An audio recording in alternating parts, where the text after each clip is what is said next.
it's not easy to understand that other people are genuinely different from you and how they might be different. And maybe even more difficult is to understand that the differences, although frustrating, are also necessary.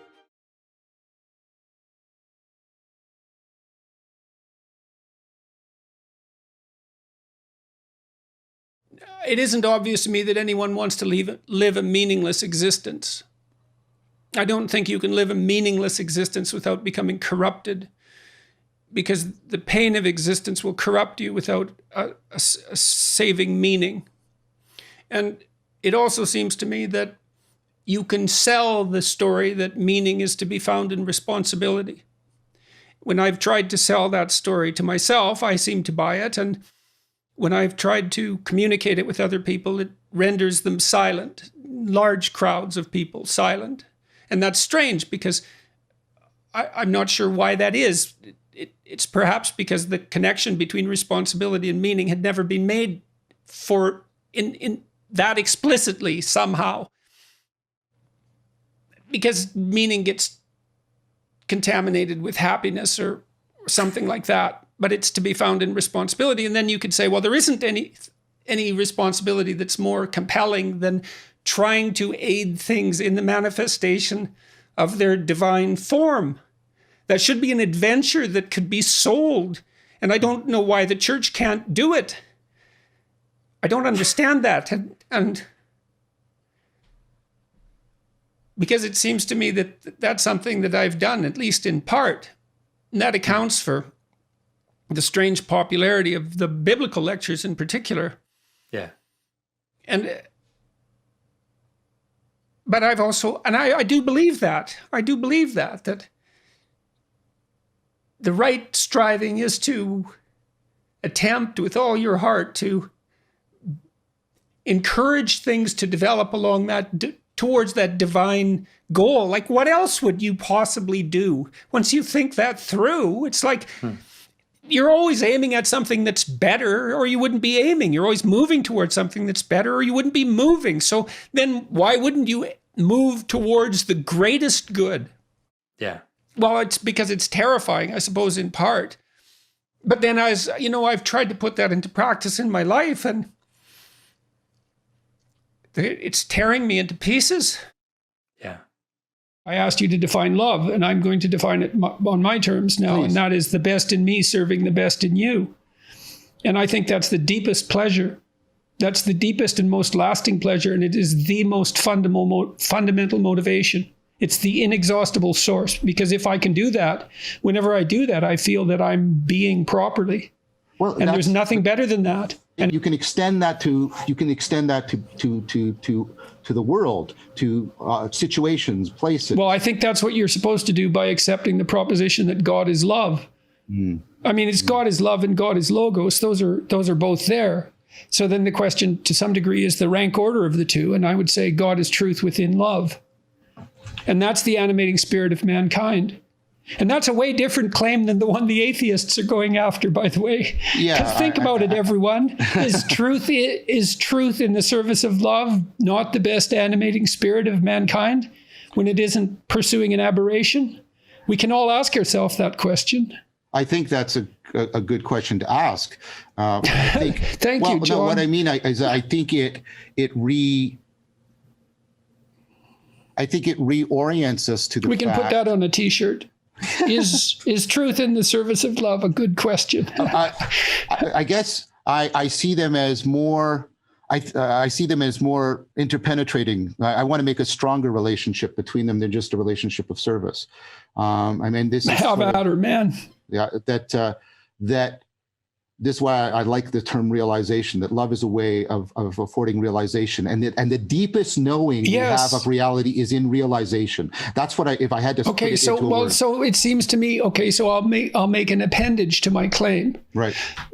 The reality that is most justifiable is brought about by the action of truth in the service of love. Yeah, but I guess what I'm saying is I see truth. I think you're using it, and I've heard you use true as something beyond a correspondence between the semantic content of a proposition and reality. I've heard you talk about right, and we even use that when we use the phrase. Yes, true it seems love. to incorporate some of those other dimensions that you've been talking about. Exactly. Okay, well, great, man. So fill me in. Well, that's what I'm trying to get at. I'm trying to get at that power is a way of, when your shot is true, your skill has been effective, and you're going to hit the mark, right? But presence is also a way in which things are true to form, right? And then the participatory knowing is when we're like the deepest sense of true, which is related to trust and being betrothed to the world in an important way. So if you will allow me to expand what you mean by true to cover all of those dimensions. Betrothed to the world in that you extend the same courtesy to the world that you described extending to your partner. Exactly. I think the answer to nihilism isn't some propositional answer. This is what I get from Nietzsche. Yeah, right. It's to relearn, and I mean this deeply, like in the Buddhist sense of sati, to remember what it is to fall in love with reality, to fall in love with being. And if that's what you're saying is the now, do you think that's thing, what Sam Harris is striving for in his spirituality? Well, and it's not a throwaway answer. It's like, what's he up to exactly? I mean, isn't he on a Sophia, Philia Sophia adventure? I think everybody is, how can I put this? Everybody lives from the non-propositional kinds of knowing emphasized by Plato. And that's what all of the scholastic research is pointing to now, that Socrates was trying to point people to the non-propositional knowing, the procedural, the perspectival, the participatory. I think we all have to live from that, given a lot of things I've said and a lot of things we've said. Well, maybe you could expound on those a bit more for us and clarify a bit more. And so you said the answer to nihilism, that isn't exactly a comment on my comment that the culture war is about a claim that the drive to power is at the core of Western being. I think that's an equally nihilistic claim. That's my point. The claim. The claim is nihilistic, or my claim about that is nihilistic, or both? That power is a fundamental reality is an attempt to assuage the wounding of nihilism, but it is fundamentally mistaken in its endeavor. It is constituted the wrong way. It's like framing a problem the wrong way, so that you do not get the insight needed to get to the solution of the problem. So I think of it as a fundamental misframing. That's what I'm trying to say. Okay, that's why I'm hesitant to say either yes or no to it, because I get it. Yeah. Well, yeah. I believe that it is misframed, because I don't think it would be taking us in such a pathological direction. The whole argument, exactly, if it wasn't misframed. I've been thinking psychologically again about Christianity, and I know that Christianity is an extension of other metaphysical forms of thought, but that predated. But it looked to me like, and some of those were derived from Mesopotamia, and some of them were derived from Greece, and some of them were derived from Judaism and other sources. But they all seem to me to be part of the conversation that human beings have been having amongst themselves for thousands of years about what the nature of the ideal human being is. And I see these cathedrals, these works of art in architecture that took a tremendous amount of labor, produce a dome-like structure that represents the sky, and you see Christ as logos spread out on the sky as a transcendent force. And you ask yourself, well, what exactly is that signifying? And the answer is at least the proposition of a kind of ideal that's associated with, let's say, universal love and truth in speech. That's the logos, summed up in two phrases. And if there's no metaphysical reality there at all, there's still this imaginative enterprise that characterizes the entire human imaginative effort, cultural effort to posit a transcendent ideal that we would live in relationship to. And I just don't see that case being made very strongly, and I can't really understand why, because isn't it rather obvious that at least part of what Christianity has been is the attempt by thousands of people over thousands of years to specify the nature of an ideal? Certainly, I would say so. And I would say that the fact that these principles actually work is proof of their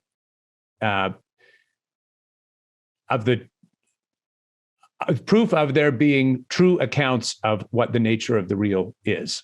Well, let's approach this from a couple of different angles, Jordan. The first is, one of the things that I profoundly believe is that these young people seeking deeper answers, and to however much they may be flailing about, it's not their fault that many, perhaps most of the institutions they will encounter will betray that which is deepest in them, will denigrate, will tell them, no, none of these things that you're seeking are really real. I mean, I think, I've been thinking a lot over the years about architecture and what is going on in brutalist architecture.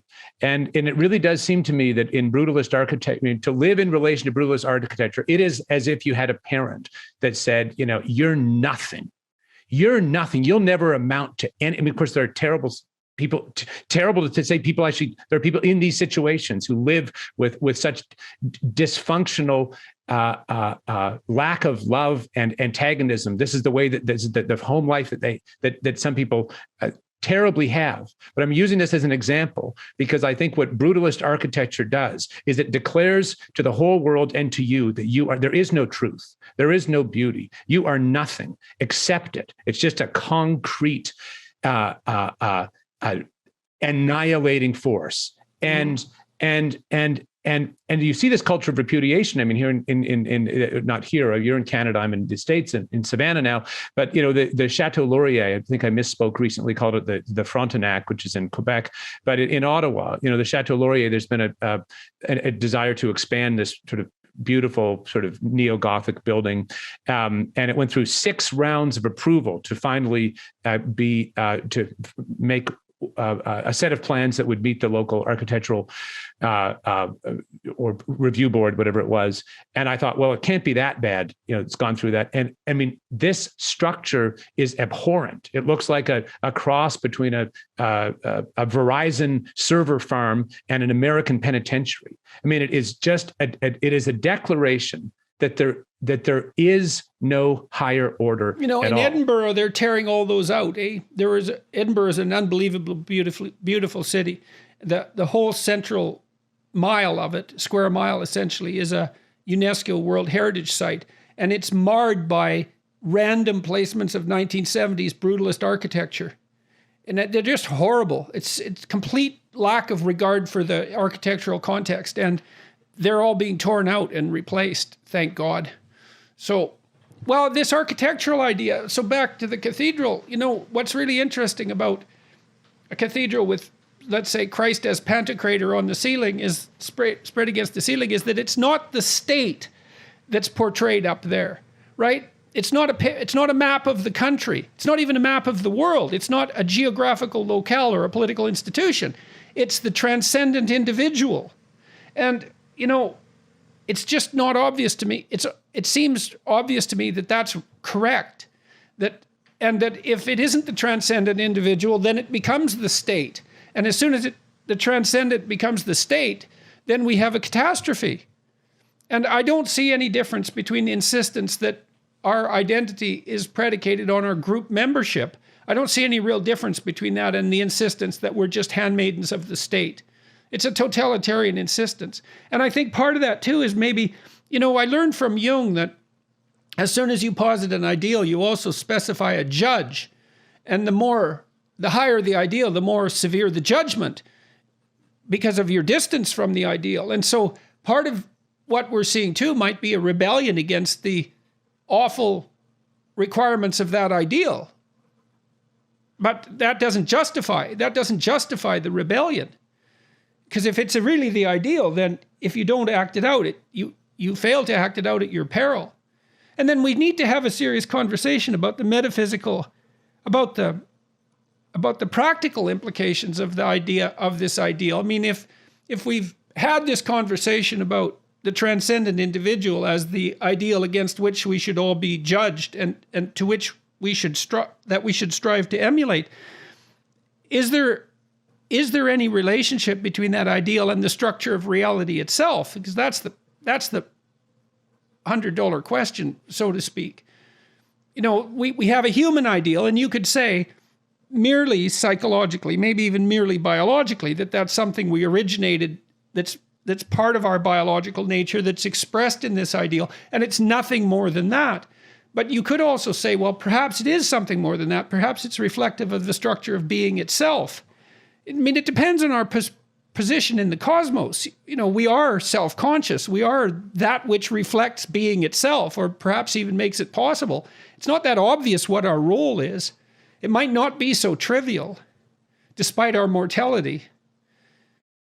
Well, I would say that not only it is as you say, but we can know it to be as you say. I mean, this is what the whole history, in some sense, of literature and philosophy and theology is about. And I want to insist on this. It is a rational grappling with these questions, realities, and indeed truths. I'm going to come back to something in a minute, but just on this topic, one way into this is to reflect on the fact that reality is not zero sum. That, of course, we know this economically. You were talking, Jordan, a minute ago about free, the voluntary exchange of regulated, that is to say, a contractually governed marketplace. That in this exchange, it's not zero sum. We all end up over time better. But you also see this naturally in the evolution of the diversity of species, of languages, of cultures. You've written beautifully about play as orienting the child in relation to a deepening reciprocity with others. We know this in terms of knowledge. I mean, how can it be that in a conversation I can be wrong and be shown to be wrong, and that be a net gain for me? I mean, the whole point of free dialogue is that we can learn in our not knowing, that the conversation is not zero sum, that even we know this in terms of forgiveness, that even our betrayals of beautiful things can become deepening engagements with what we have betrayed, if we have the humility to see it. And so then, I think, that leads one to, you can go back, you can go at the level of subatomic particles in physics. I had the pleasure of talking with Freeman Dyson before he died. And, Dyson will say very clearly that against the determinists, some of the rational optimists are pretty religiously determinist in their worldview, and they want to marshal modern science as saying that their determinism is what science teaches. But that, Dyson, who was a subatomic physicist at the highest level, expressly said the opposite. He said that the electron, essentially he says that the electron is free, that consciousness is not an epiphenomenon, that at the very most detailed level of subatomic particles, things are not determinist. And the reason I want to go all the way down to that level is because you can go down to the lowest level of resolution, then you can back up to the higher level and see that there is a non-zero sum nature to what is real. And then you have to ask yourself, is it good to live in relation to what is true, or should I live in a delusion? And we say, well, it's better to live in relation to what's true than to live in relation to a delusion. And then you say, well, what would it mean then for me to live in relation to this positive sum, this essential reciprocity, which I think is really what the Christian view of the Trinity is about, this essential reciprocity, which is the bedrock of all reality. What would it mean to live in relation to that? What would it mean to remember that? And, one can approach that in any number of different ways, but certainly that is what prayer is. That is what all spiritual exercises are. That's what perhaps walking in nature can be. That's what any kind of meditative activity, intellectual or physical, is a recollecting of the self in the deepest way to what is most real. And I know you've written, for example, about gratitude, and I love your words about gratitude because it's an inversion of the burden. It's not that it all comes down to us, but actually just the opposite, that we place ourselves in the hands of the eternal reciprocity that gathers us up and puts us back together. And I think that this, frankly, is a deeply rational standpoint that can be shown to be, despite my not making it very articulately here today, shown to be true in economics, in physics, in biology, in sociology, and certainly in all of the higher order spheres of human knowing. This is the nature of what we are and what the world is. And this is where, your image of the Pantocrator, I think this comes back to this because what fundamentally is going on there is that, the logos is in us. It's actually in us. That's why when you talk about the divine significance of truth and speech, that, we are made to understand ourselves in relation to the whole. That is an intrinsic human need and an intrinsic human ability. And I think that this is where my life is about trying to, in whatever small way I can, open. If the nihilists darken the horizon and close off in the way that brutalist architecture does, close off what we're allowed to become and understand ourselves as, then I think the work of our time is to open it back up.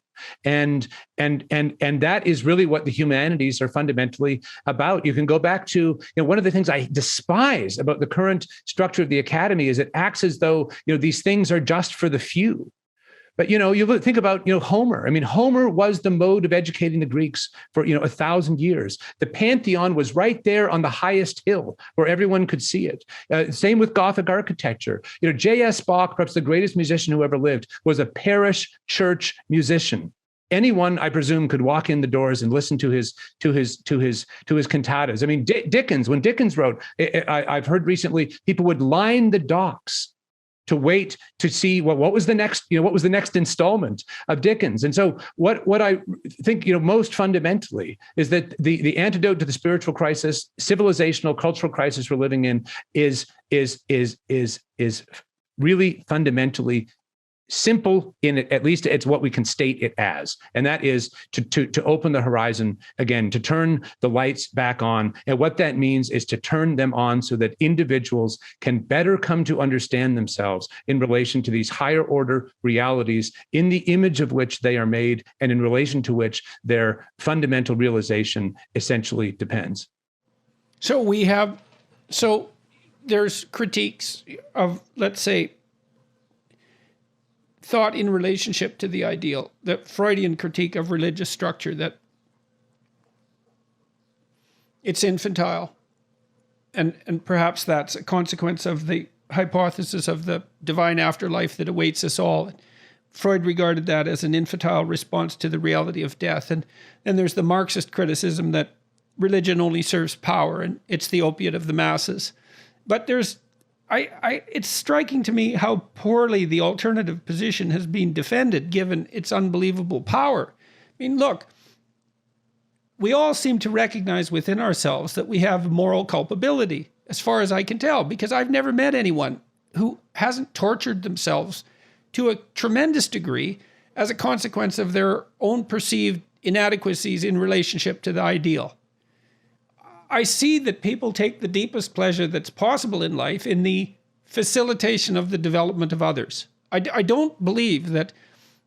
I believe that's wisdom to notice that, to say, well, it isn't the service to my momentary desires for pleasure or even comfort, for that matter, where I'm going to find the deepest significance, life-sustaining significance that keeps me away from nihilistic hell and the desire to destroy and hurt.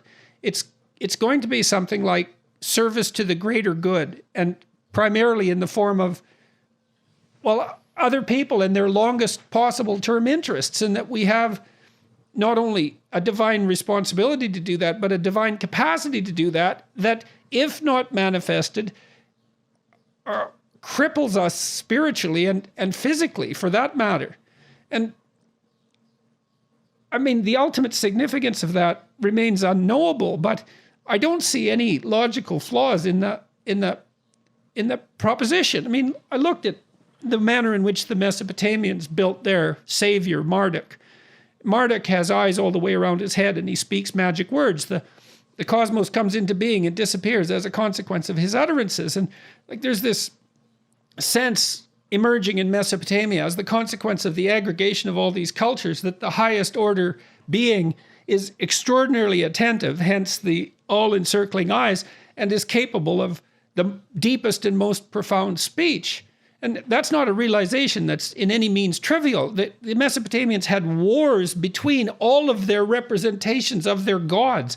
And what they elevated to the highest position was this all-seeing, truth-speaking capacity that also went forward and confronted chaos and built the world as a consequence.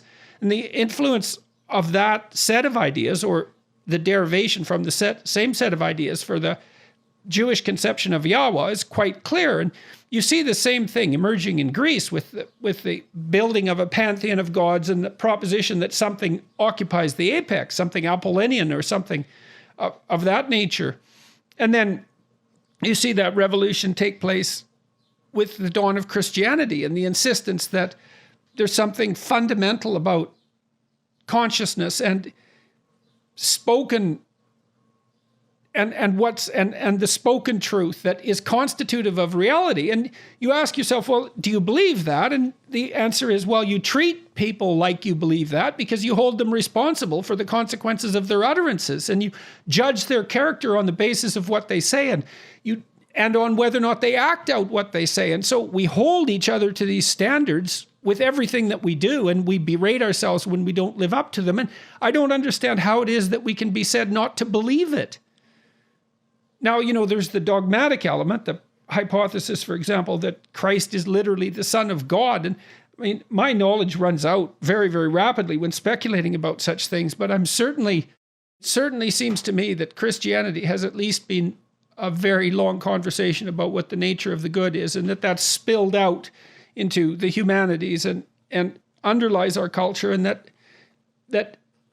has very little to do with the expression of power. It's not the right lens through which to view things. It's devastating. It's wrong. It's cynical.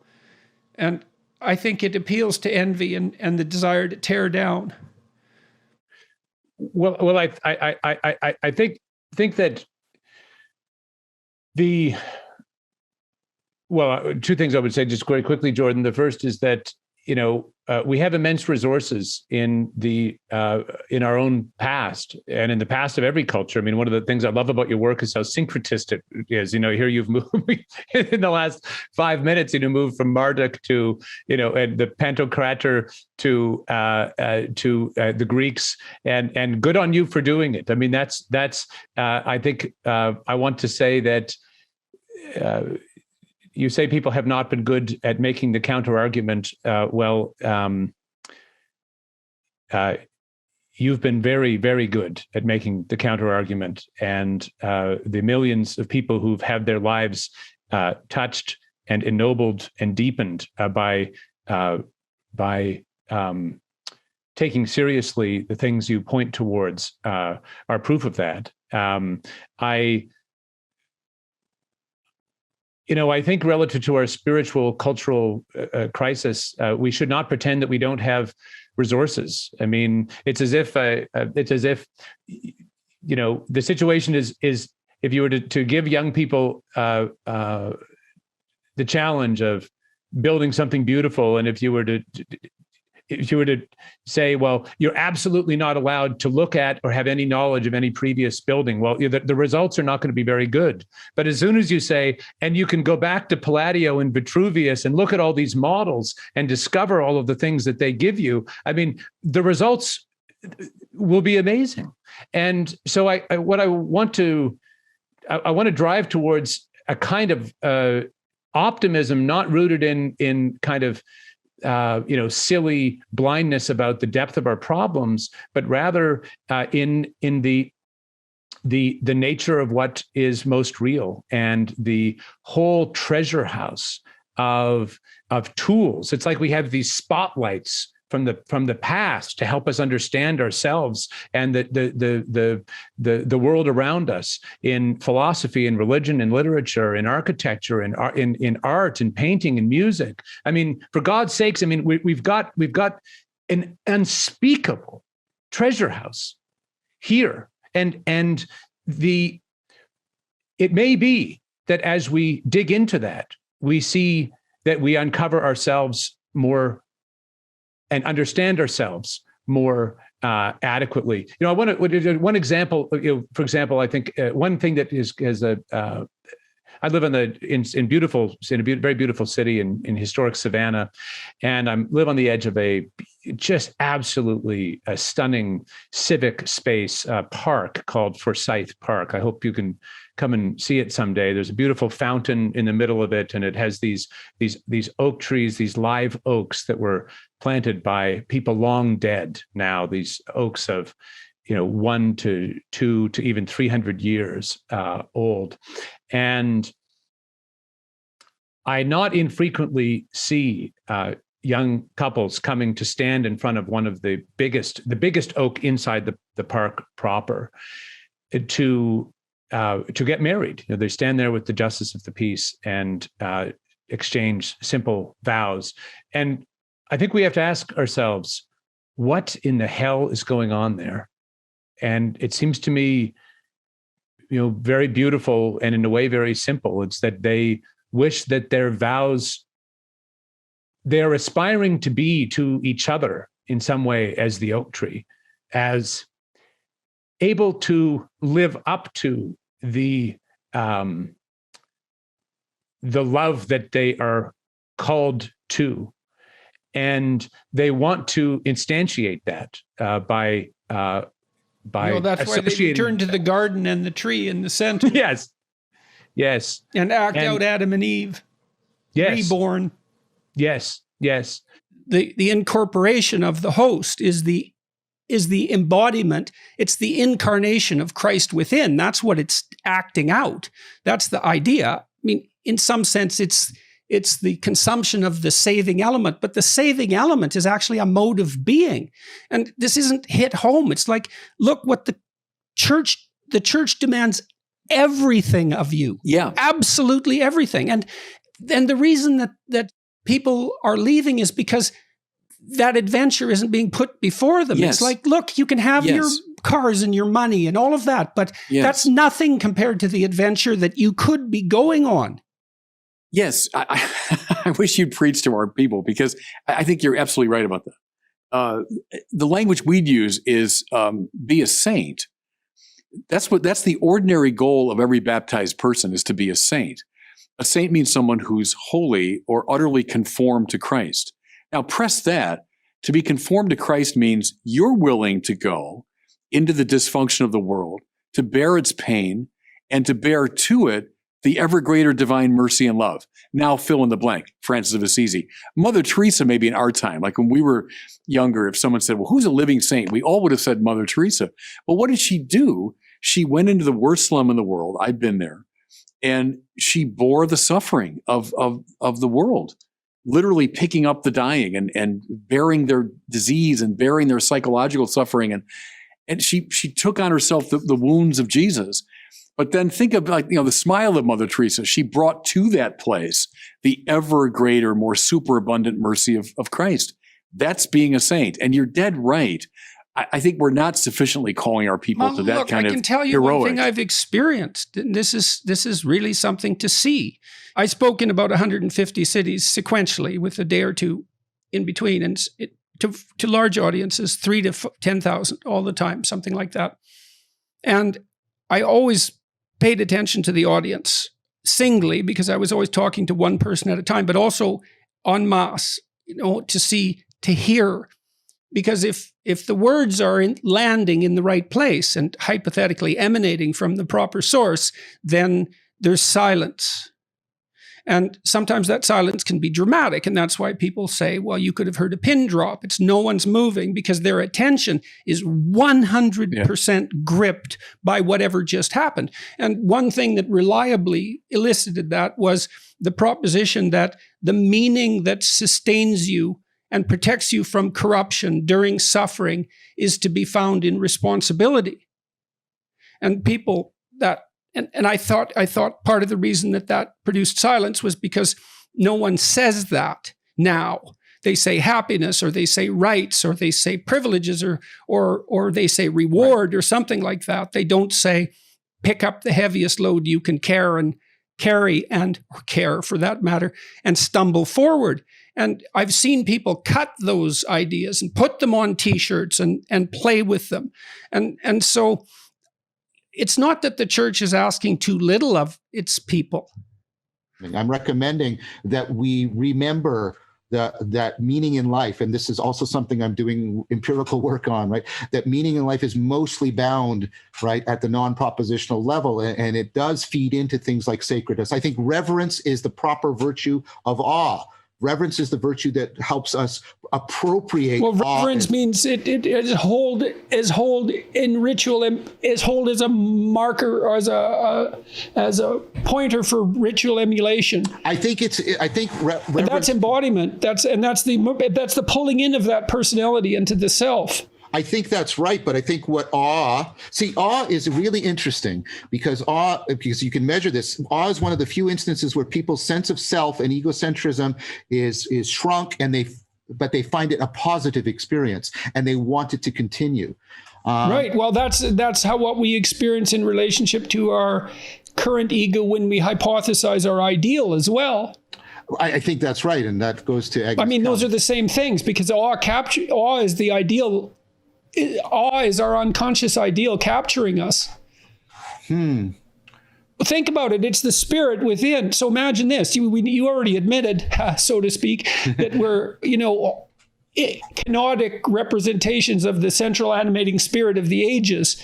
And that speaks from our unconscious because it's embodied within us. And then it finds its grip on us in awe, in admiration. Would you say, though, there's a question, would you say that it's not only the unconscious within us, but the unconscious without us? Because I think what awe is doing is disclosing. It's the unconscious in the books behind you. Yes, and also the unconscious in the world. Because I think part of what we're, I think we got too locked into the notion of the sacred as perfection. Completion. This is one of my critiques of Plato, although I'm normally a lover of Plato. And I think you can see in the mystics and in many traditions, this is a claim I can back up, but I'm just going to throw it out there. Right? Even in Jonathan's tradition, Eastern Orthodoxy. Is the sacred the good becoming better? Well, the sacred is an inexhaustibleness, right? Yes, that's why I'm asking that question. Yes. Because when I've had visions of heaven is a place that's perfect and getting better. Okay. Let me give you my sense. The place where I don't have visions, but the place where I experience what I'm talking about. I wouldn't recommend them necessarily. Yeah. Well, we can compare altered states of consciousness another time, perhaps. Yeah, okay. You'd really like to do that, would you?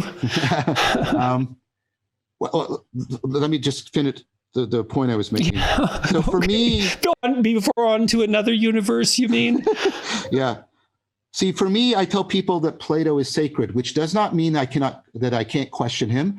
It does not mean that I can't disagree with him. It means the following. Plato transforms me. I go out and live my life for a while. The world then changes me because of the way I've been changed. I come back and I see things in Plato I didn't see before.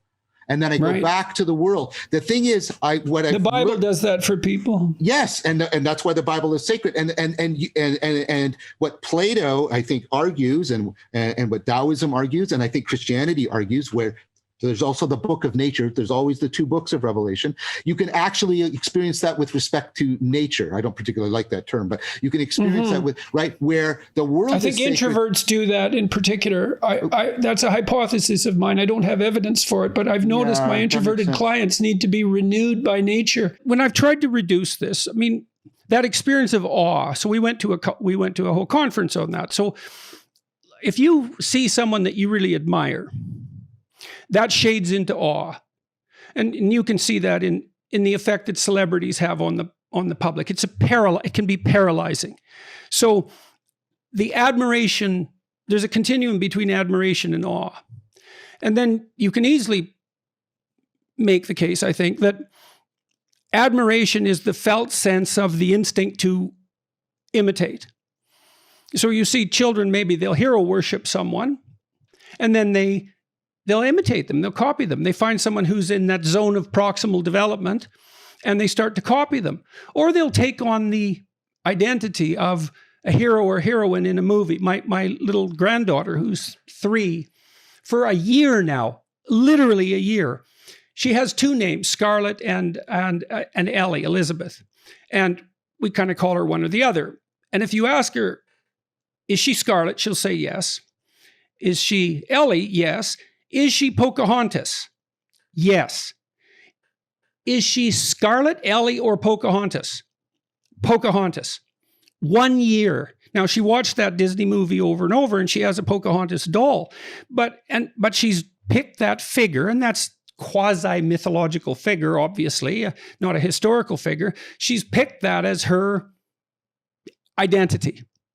And I see that as we can imitate people. We talked about reality and hyper-reality before. Well, you can find someone you admire and they're real, or you can find someone who's a mythological figure and they're hyper-real. And the hyper-reality is so adaptive that imitating the hyper-real is more adaptive than imitating the real. And that's, to me, that's the essence of the religious instinct. It's to derive the hyper-real and then to imitate that. And I think that's what worship means, essentially, all with everything stripped away. And so that's a profound instinct, because human beings are unbelievable mimics. I mean, that's a very underappreciated element of our cognitive architecture, a fundamental element. And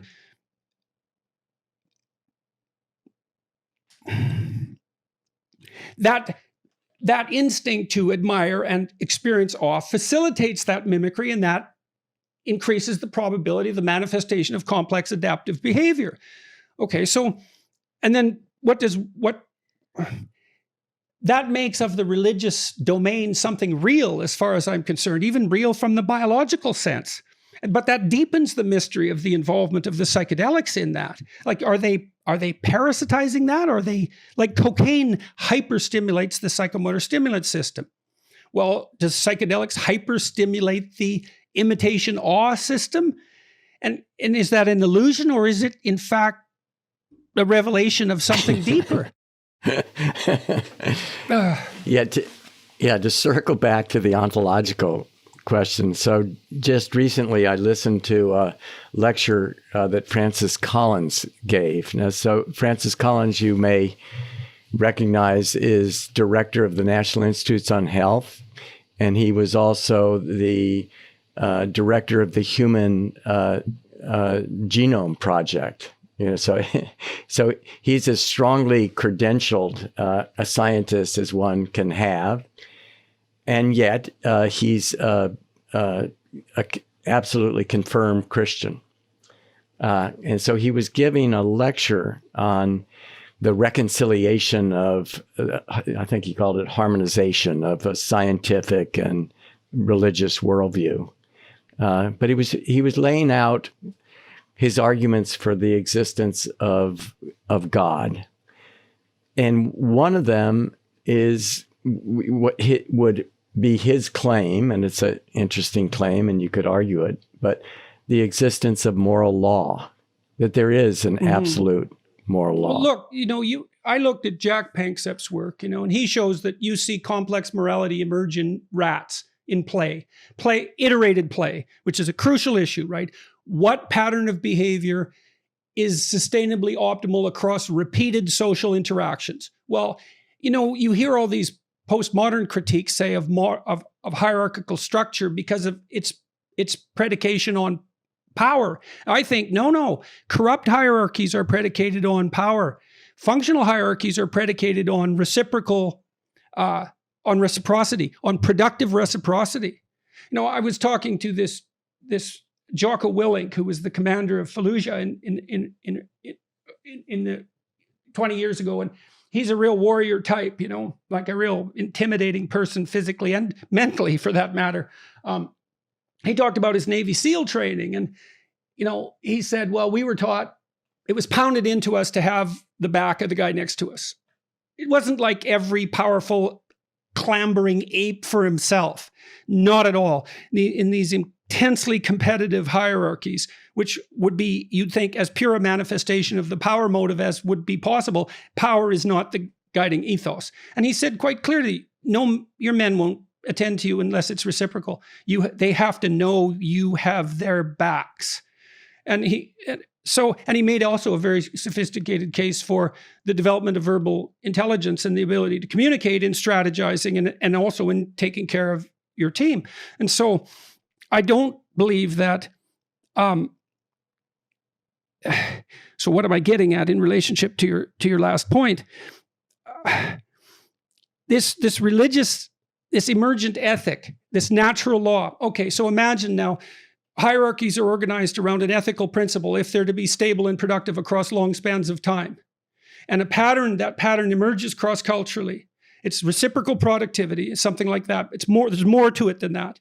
Okay, now, you're selected for your success in those hierarchies based on your ability to manifest that pattern, because that'll push you up the hierarchy. That increases, as far as I can tell, that increases your attractiveness as a potential mate substantially. And so I think you can make a very deep biological case even for the emergent evolution of an ethical sense.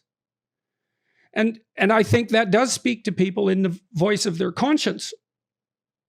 And that is part of existence. Well, then you think, well, if that's part of existence, how deep a part is it? How built in is it?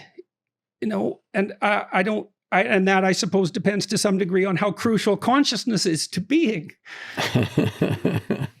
Okay, so back to the gentleman that you were discussing. He was talking about a natural ethic. Yeah. I think as a pointer to God, something absolute about the nature of what moral law is. And from that standpoint, if you're willing to go that route, then maybe these experiences are actually pointing to something that is absolute and true and informative. Do you think that's true? I don't know.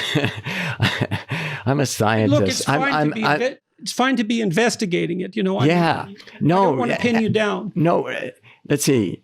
I'm trained as a scientist. My default is to be deeply curious and to be deeply skeptical. So right, which is the right attitude towards all of this. And so my response always is that I believe in the data. And so that remains an open question, but it's certainly fun to toy with as an alternative framing of what's going on. I mean, we're in the middle of this huge, huge mystery. I understand and appreciate the symbolic significance of the ideal human being. And that finds its embodiment. And I took these ideas in large part from Jung and Erich Neumann, that Christ is at least a representation of the ideal man, whatever that is. And we all, interestingly enough, we all seem to have an ideal. And that ideal has us, right? And that's where it's very interesting to consider the role of conscience, because your conscience will call you out on your behavior. And so it seems to function as something that's somewhat independent, or at least as something that you can't fully voluntarily control, because if you could voluntarily control it, then you just tell the pesky little bastard to go away or to pat you on the back continually, because there must be few things in life more pleasurable than being a fully committed narcissist, to really believe that everything that you do is right and that you're a good person. And I suppose if you could wave a magic wand and rearrange your mind so that it was constantly telling you that, you'd do it. But you don't seem to be able to do that in relationship to your conscience. It trips you up. And so it tells you when you're not living up to your own ideal. And that means that you have an ideal and you don't even know what the hell it is, but you certainly know when you transgress against it. And I know that there's a strong line of Christian thinking that's identified the conscience with divinity, sometimes with Christ inside, sometimes with the Holy Spirit. And those are very interesting conceptualizations, but you can think of them psychologically, and you can even think about them biologically, to some degree, because we're so social.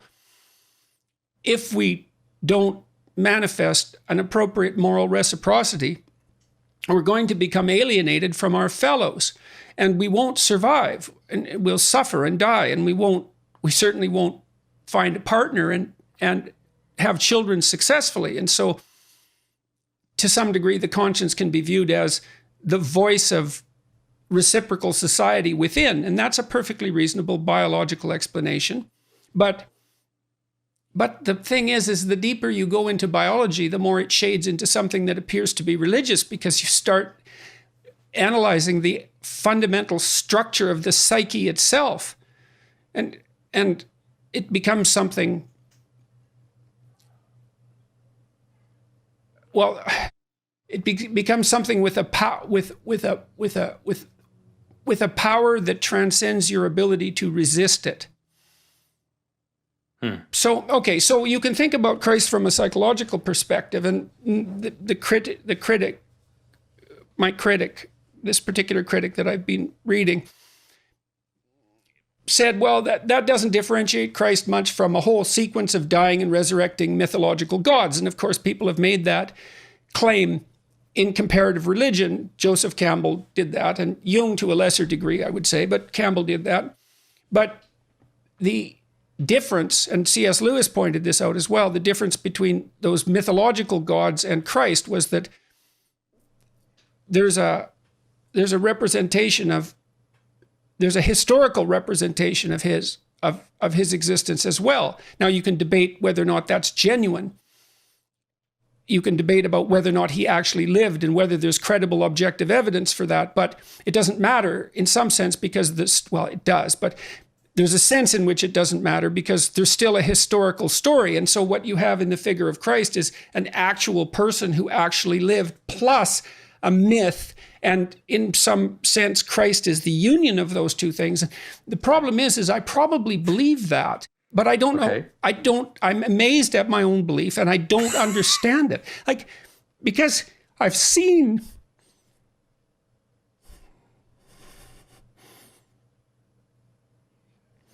sometimes the objective world and the narrative world touch.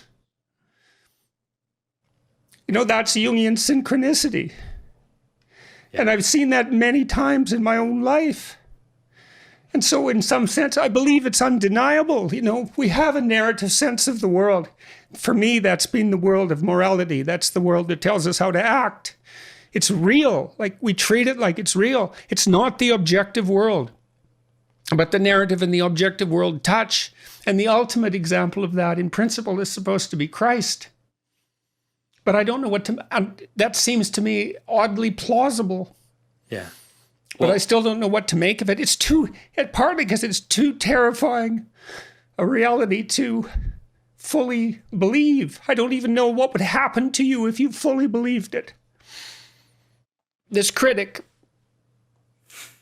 said that the mere psychologization of Christ was insufficient because, and you made the same case in some sense, that it doesn't make sense unless the narrative and the objective world truly touch. And I think you could debate that, because I think that there's some utility. There could arguably be some utility in a secular version of the hero myth, that the best way to cope with existence is to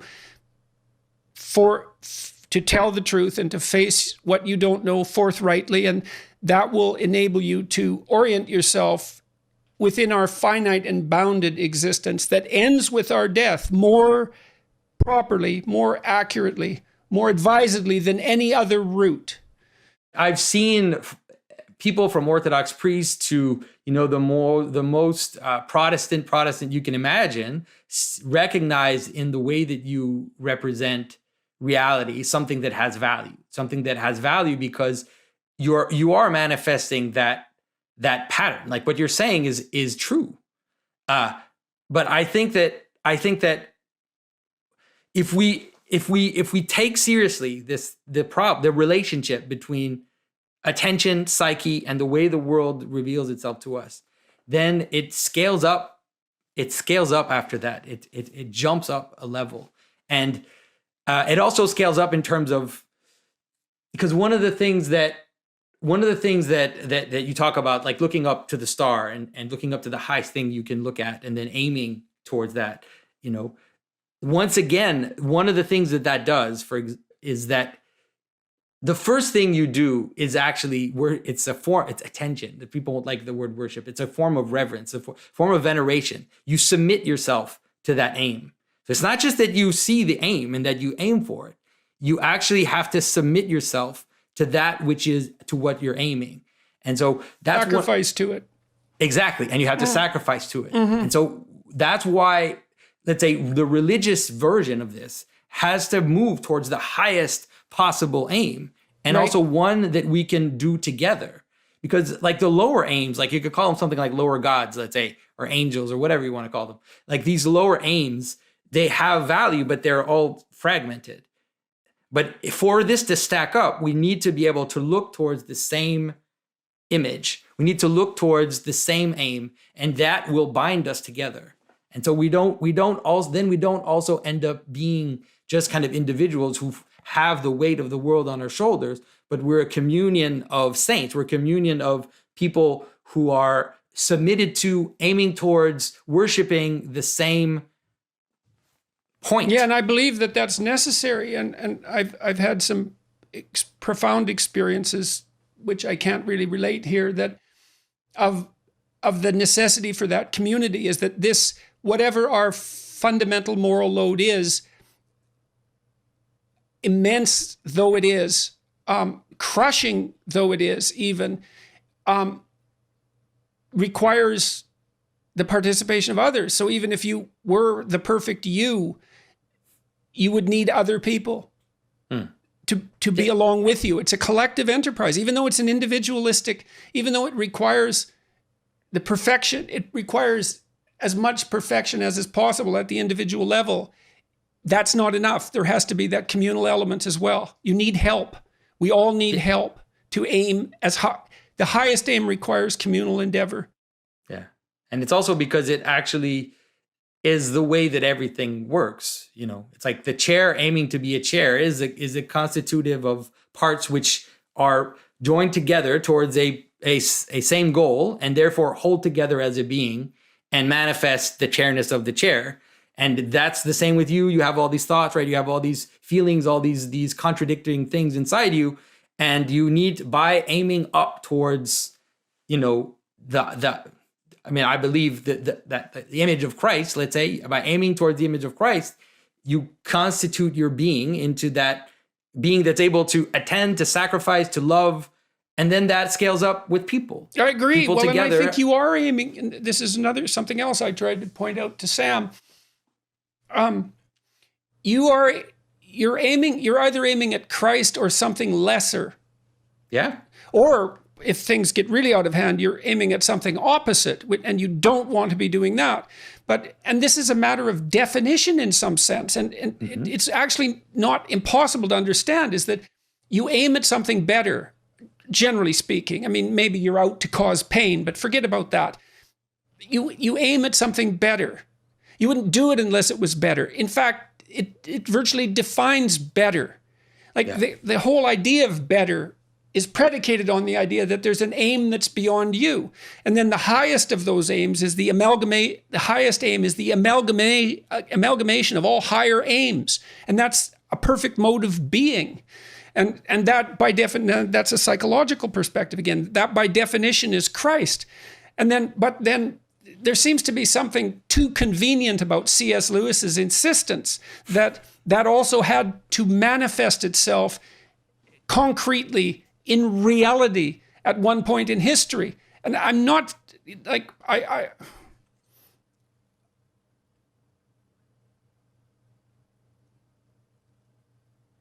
I don't understand why I should believe that. And I tend not to believe things without a why. There's always a why. And there's a hurdle there that I waver on constantly, because I already said that when you think these things through, at least my experience has been, if you think them through sufficiently, you end up with the choice between impossible alternatives. And so but it has to do, one of the ways to see it maybe is it has to do with the recognizing of the goodness of the world, or the goodness of creation, that the world is capable of manifesting these patterns, right? So if you want to understand, for example, the big conflict between the early Gnostics and the Christians, that's what it was all about. Because the Gnostics basically wanted a disincarnated Christ. They were saying, and they viewed the world as utterly fallen, as having no value, having to be escaped, having to be fled in every way. Whereas Christianity posits that it's a non-dual proposition. It's saying it all comes together. That's the promise. It all comes together. And so it has to come down, right? And so it has to come down at every level. And not only that it has to come down into the person of Christ who's incarnated, but that person has to go down into death, to the very bottom of the world, to the belly of the Leviathan, and then come back up.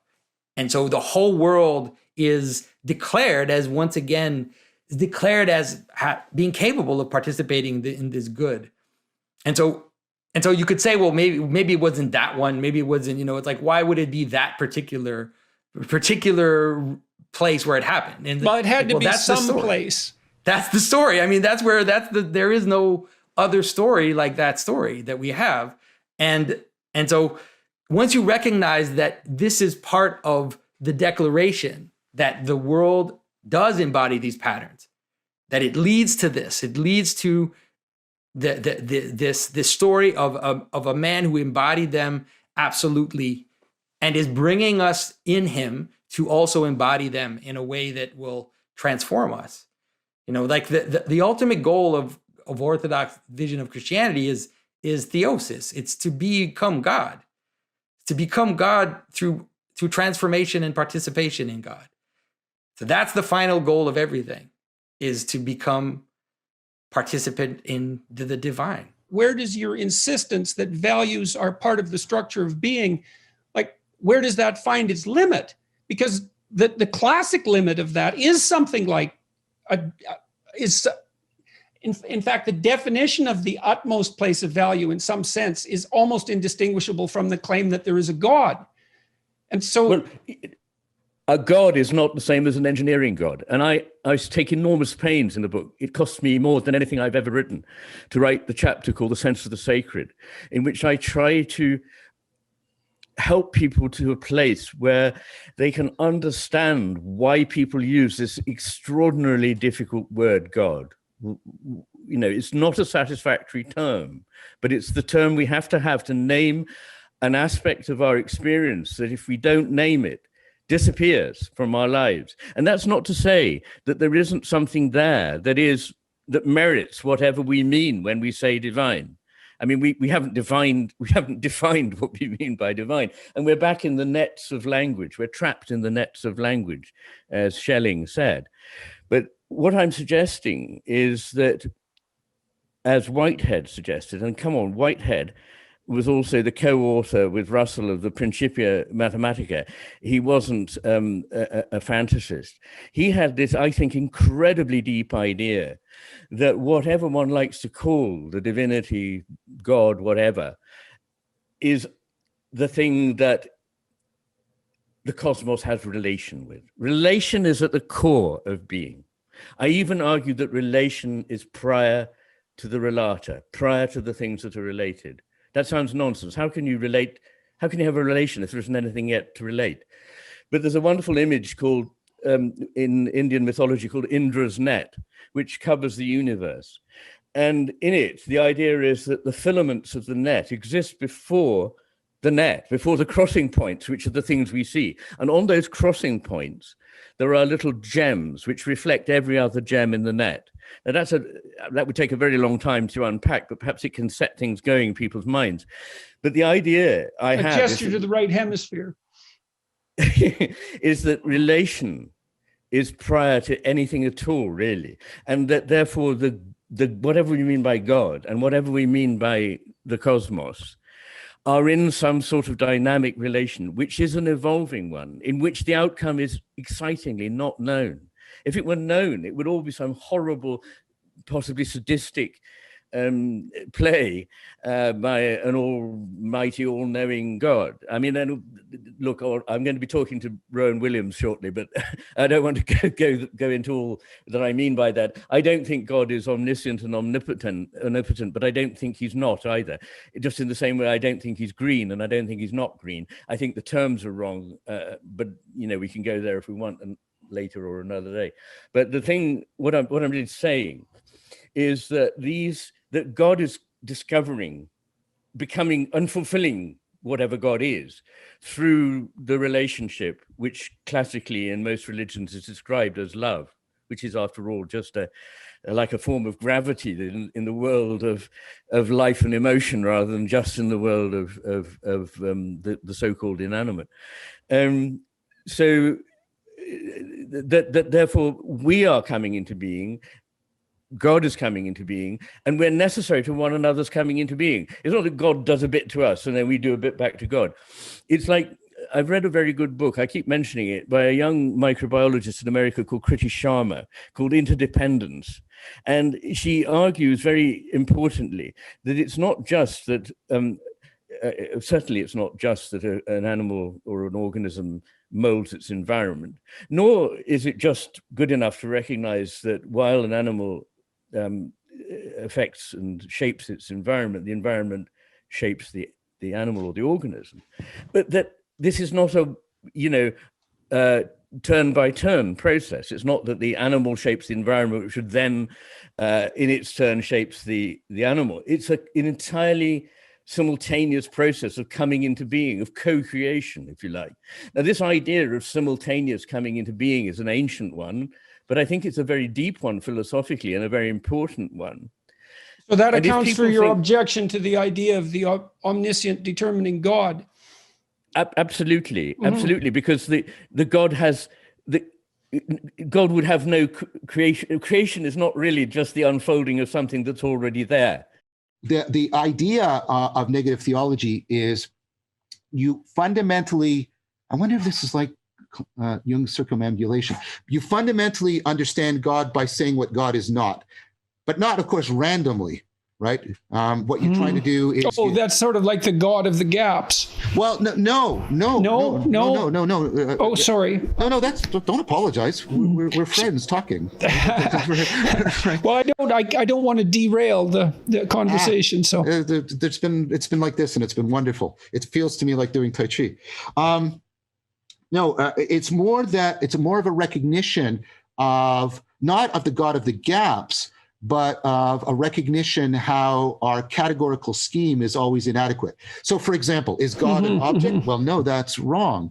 Is God a subject like the way we are? No, that's wrong too. That's inadequate. Right. So God escapes our categorical. Right. God is by definition, in some sense, what escapes our categories. Because God is supposed to be the grounding of the intelligibility that makes the categorical scheme possible. At least that's right. But God's also present within the category scheme if it's set up properly. So. Right.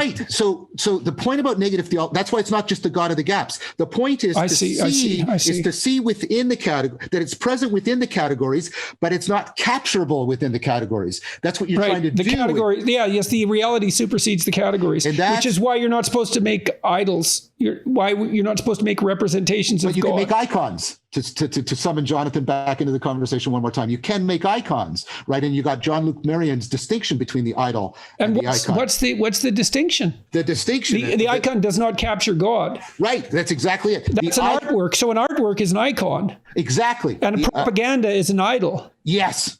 I would agree with both of those statements. Well, isn't that something? Because they're really, in some sense, far astray, aren't they? But they do map, and so how cool is that? So art is the icon. How cool! And propaganda is the idol. Exactly, man. And I had these paintings in my house, and they were melds of the icon and the idol. Well, right? Because there's all this socialist realism. I have 200 pieces of socialist realism, watching the icon and the idol fight with each other. Well, and the problem is they are. And I want to get the etymology of this word. They, at a superficial level of similarity, they can easily be confused. They can easily be confused. Okay. So, yes. Well, and I would say they will inevitably confused in the absence of God. Well, because propaganda, like this is something I've been working out too, John, is that we make religious the next thing on the hierarchy if we don't give to what is religious its proper place. And I think the new atheists are beginning to realize this. The amount of the world's evil that's a consequence of our voluntary moral insufficiencies is indeterminate. So you might say, hypothetically speaking, that as part of God's creation, we actually have important work to do. And if we shirk it, the consequences are real.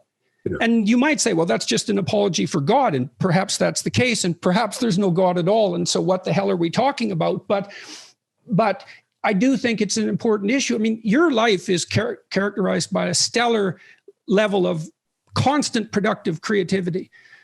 That's you, and you're offering that to the world, and that seems necessary. And maybe it's because the problems are real and important, and the role we have to play ethically is of paramount importance, truly. Yeah. Why else would we torture ourselves with conscience? And I would say that's the flowering of the religious instinct within you. Well, you could describe it as that, but then, there are phrases. I mean, you used a phrase earlier, and I wanted to say, whoa, hang on, I'm not sure I know what that means, a higher mode of existence. I don't see... I remember having this argument with John Cleese, of all people, some years ago. He was a great lover of the Tibetan Book of the Dead and Gilbran and people like that, and I've always found them slightly hard to take. And he talked about I think the phrase he used was a higher level of consciousness. And I said, I don't, and again, this is my empiricist thing. It sounds cynical and skeptical. It's not meant to be, but what level? Describe a level. What is a higher mode? Why higher? What's higher than another? Are you saying it in terms of animals? It's a view, it's an old-fashioned Huxleyan view of evolution that most modern, Richard Dawkins, for example, most modern evolutionary scientists and so on, the ethologists would deprecate, to say that there is a higher level of being, a higher mode of consciousness. Is it just like saying, well, you're better educated, you've read more, you know more? Is it you've somehow been enlightened, a Verklärungs effect, as the Germans would say, which is not necessarily intellectual, but is somehow spiritual? And if so, show me an example of it. Show me someone who has a higher mode of existence than I do. I can answer that, I think, to some degree. Yeah. Three ways. One, that higher mode of existence is what your conscience tortures you for not attaining. Right. Okay. I think so what my conscience tortures me for not attaining is that I was rude to someone yesterday and I shouldn't have been. Right, but it's the shouldn't part of it. Yes, the obligation. It's the exactly. David Hume, the problem of ought. Yeah. Well, and then you think about how it manifests itself. You don't. This is why Nietzsche was wrong. You cannot create your own values. Right. The values impose themselves on you independent of your will. Now, maybe well, that's what your conscience does, and good luck trying to control it. This is very anti-Nietzsche, isn't it? Well, I'm a great admirer. I know you are. That's why I made the point. It's very opposite to his philosophy. But so Jung embarked on a lengthy critique of Nietzsche, and it's part of his work that isn't well known, I would say. we'll leave that be, except to say that the psychoanalysts, starting with Freud, well, not really, but popularized by Freud and systematized, showed that we weren't masters in our own psychological house. Right. There were autonomous entities, yes. and those would be the Greek gods to some degree that operated within us, and we were. Which is Julian James's point, exactly. Yes. Yeah. We're in. Yes. I have my problems with James, but as a overarching idea, there's interest in it. Okay, so there are things happening with us and to us in the moral domain that we cannot control. Yeah. And that stunned me when I first learned it as a proposition. It's, oh yes, look at that. Here's one. What are you interested in? Yeah. Well, that grips you. Okay. Number two, what does your conscience bother you about? Okay. That's, you're inadequate by your own standards. Mm-hmm. Now, what adequate would mean, that's a different question, but it's defined negatively by conscience. Yes. And then better, there's one that I said I would lay out three. You can look at Jean Piaget's work on developmental psychology. On the development of the subject, yes. He was a genetic epistemologist. Yes, and what he wanted to do was, this is what he wanted to do. He wanted to unite science and religion. That was his goal. And he wanted to look at the empirical development of values. And what he concluded, at least in part, was that a moral stance that's better than a previous moral stance does all the things that the previous moral stance does, plus something else. Yes. Yes. And you can say the same thing as a scientific theory. I remember I had a great, I loved Piaget, and his observation was so empirical, of course. Yes, absolutely. Of the development of the child and not quite the theory of mind, that wasn't his thing, but similar developments and signposts where people become aware of self. Okay, so now Piaget looked specifically at the development of morality, and he was one of the first people to emphasize the importance of games. Yeah. And what he showed was that at 2 years old, let's say, a child can only play a game with him or herself. Yeah. But at 3, both children can identify an aim and then share it in a fictional world. And so that's partly pretend play and the beginnings of drama, and then cooperate and compete within that domain. Yeah. And then what happens, and the game theorists have shown this, is that out of games, morality emerges. Yeah. So I'll give you an example, and this is a crucial example. So if you pair juvenile rats together, the males, they have to play. They have to rough and tumble play because their prefrontal cortexes don't develop properly if they don't. Anyways, they have to play. You pair a big rat and a little rat, teenage rats together, and the big rat will stomp the little rat. Yeah. First encounter. So then you say power determines hierarchy. Yeah. Okay, but then you pair the rats multiple times. Like 50. Yeah. Then if the big rat doesn't let the little rat win 30% of the time, the little rat will stop inviting him to play. And so you get an emergent reciprocity, even at the level of the rat. Yeah. One of the constitutive aspects of how reality unfolds and how it appears to us is something like attention, right? It's something, there's a hierarchy of manifestation, because everything that appears to us in the world has an infinite amount of details, right? It has an indefinite amount of ways that you could describe it, angles by which you could analyze it. And so nonetheless, the world appears to us through these hierarchies of meaning, right? I always kind of use the example of a cup or a chair. Like a chair is just a multitude of things. It's a multitude of parts. How is it that we can say that it's one thing? There's a capacity we have to attend, and this capacity we have to attend is something like a co-creation of the world. And so the world actually exists. Well, a chair is a good example because, you can try to define it objectively, but you end up with beanbags and stumps, and exactly. And they don't have anything in common. Well, they're both made of matter, for whatever that's worth. It's pretty trivial level of commonality, but you can sit on them. Yeah, and that's what unites there's a them. mode of being which defines them. Well, and that's so strange. So many of our object perceptions are projected modes of being. And so even the objective world is ineluctably contaminated with its utility and therefore with morality. Exactly. And so I think that that's the key. The key is that once you understand that the world manifests itself through attention, and that consciousness has a place to play in actually the way in which the world reveals itself. And so you can try to posit a world outside of that first person perspective, but it's good kind luck. of diluted. It's a diluted activity. Well, it's very, very difficult because you don't know what to make of something like time, because time has an ineradicably subjective element, and duration, which is different than time. I mean, time is kind of like the average rate at which things change, but duration is something like the felt sense of that time. And if you take away the subjectivity, it isn't obvious what to do with time. And I think physicists stumble over this all the time, so to speak.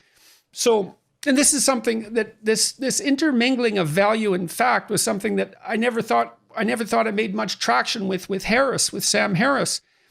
He didn't seem to me to be willing to admit how saturated the world of fact is inevitably with value. And I actually think he's denying the science at that point, because for everything I know about perceptual psychology, there's a great book called Vision as a... Oh God, now I can't remember the name of the books. That's memory trouble. I'll remember it. No worries.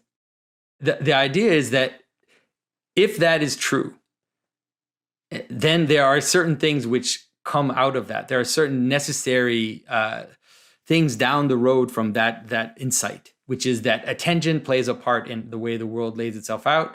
And that one of them is that the stuff that the world is made of is partly something like attention, something like consciousness, and that has a pattern. And that pattern is the same pattern as stories. It doesn't lay itself out exactly the same, but things exist with a pattern which is similar to stories. They have identities, they have centers, they have margins, they have exceptions. And that's how stories lay themselves out. Like, so a story happens in time, how an identity, let's say, is broken down and then reconstructed. You could say that that's basically the story of every story, how something breaks down and is reconstructed. And so that is a way for us to perceive the identity of things. And so if the world is made of this, then it's actually our world, our secular world, which is a strange aberration on how reality used to exist for every culture in every time from the beginning of time, which is to take that for granted, that something that they didn't call it consciousness, but intelligence and attention are part of how the world lays itself out. And it lays itself out in modes of being.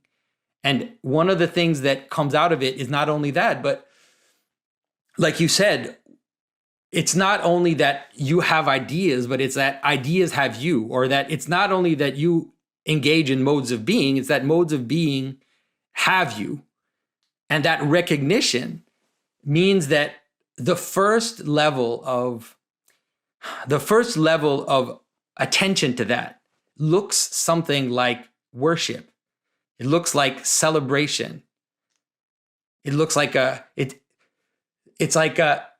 thing which makes let's say the National Hockey League so successful has more to do with celebration than just a bunch of guys on skates on a piece of ice, throwing a puck around. There's a celebration of the purpose of that thing, and it manifests itself through a bunch of stuff, one is like a trophy that stands in the middle on the top of on a stand, and everybody looks at it and kisses it. And so there's this veneration, and there's mascots. The Hockey League example is very interesting because it's a social game, and all the players they're attempting to aim right. So there's a symbolic element to that. Sin is misplaced aim. Yep. And so you hit the small space in the net, blocked though it may be by your enemies, and everyone celebrates that. And you do that in cooperation with other people and in competition with other people. And if you do it properly, not only are you a brilliant player from a technical perspective, but you're also a great sport. And so there's an ethic there and a morality. And this is why people are so upset when hockey players or any other pro athlete does something immoral in their personal life, is because it violates the ethic that's being celebrated as a consequence of this great game. Yeah. And right, so you can see that the striving for an ideal mode of being, the religious striving for an ideal mode of being, is central to what it is that makes hockey addictive. That's right. Yeah, necessarily. And so God, I saw that in things, pro wrestling. There's a great documentary, Bret Hart, called Hitman Hart. It's one of the best documentaries I've ever seen. And it portrays pro wrestling as a stark religious battle between the forces of good and evil. And Bret Hart, who at one point was the most famous Canadian in the world, was overwhelmed by the archetypal force of his representation as the good guy. It's a great documentary, Hitman Hart. And it shows you how pro wrestling is it's not the world's most intellectual activity, to say the least, and people can easily be dismissive of it. But one of the things I loved about the documentary was that it attempted to understand from within what was compelling about what was being portrayed. And it was a religious drama. It just was shocking and brilliant.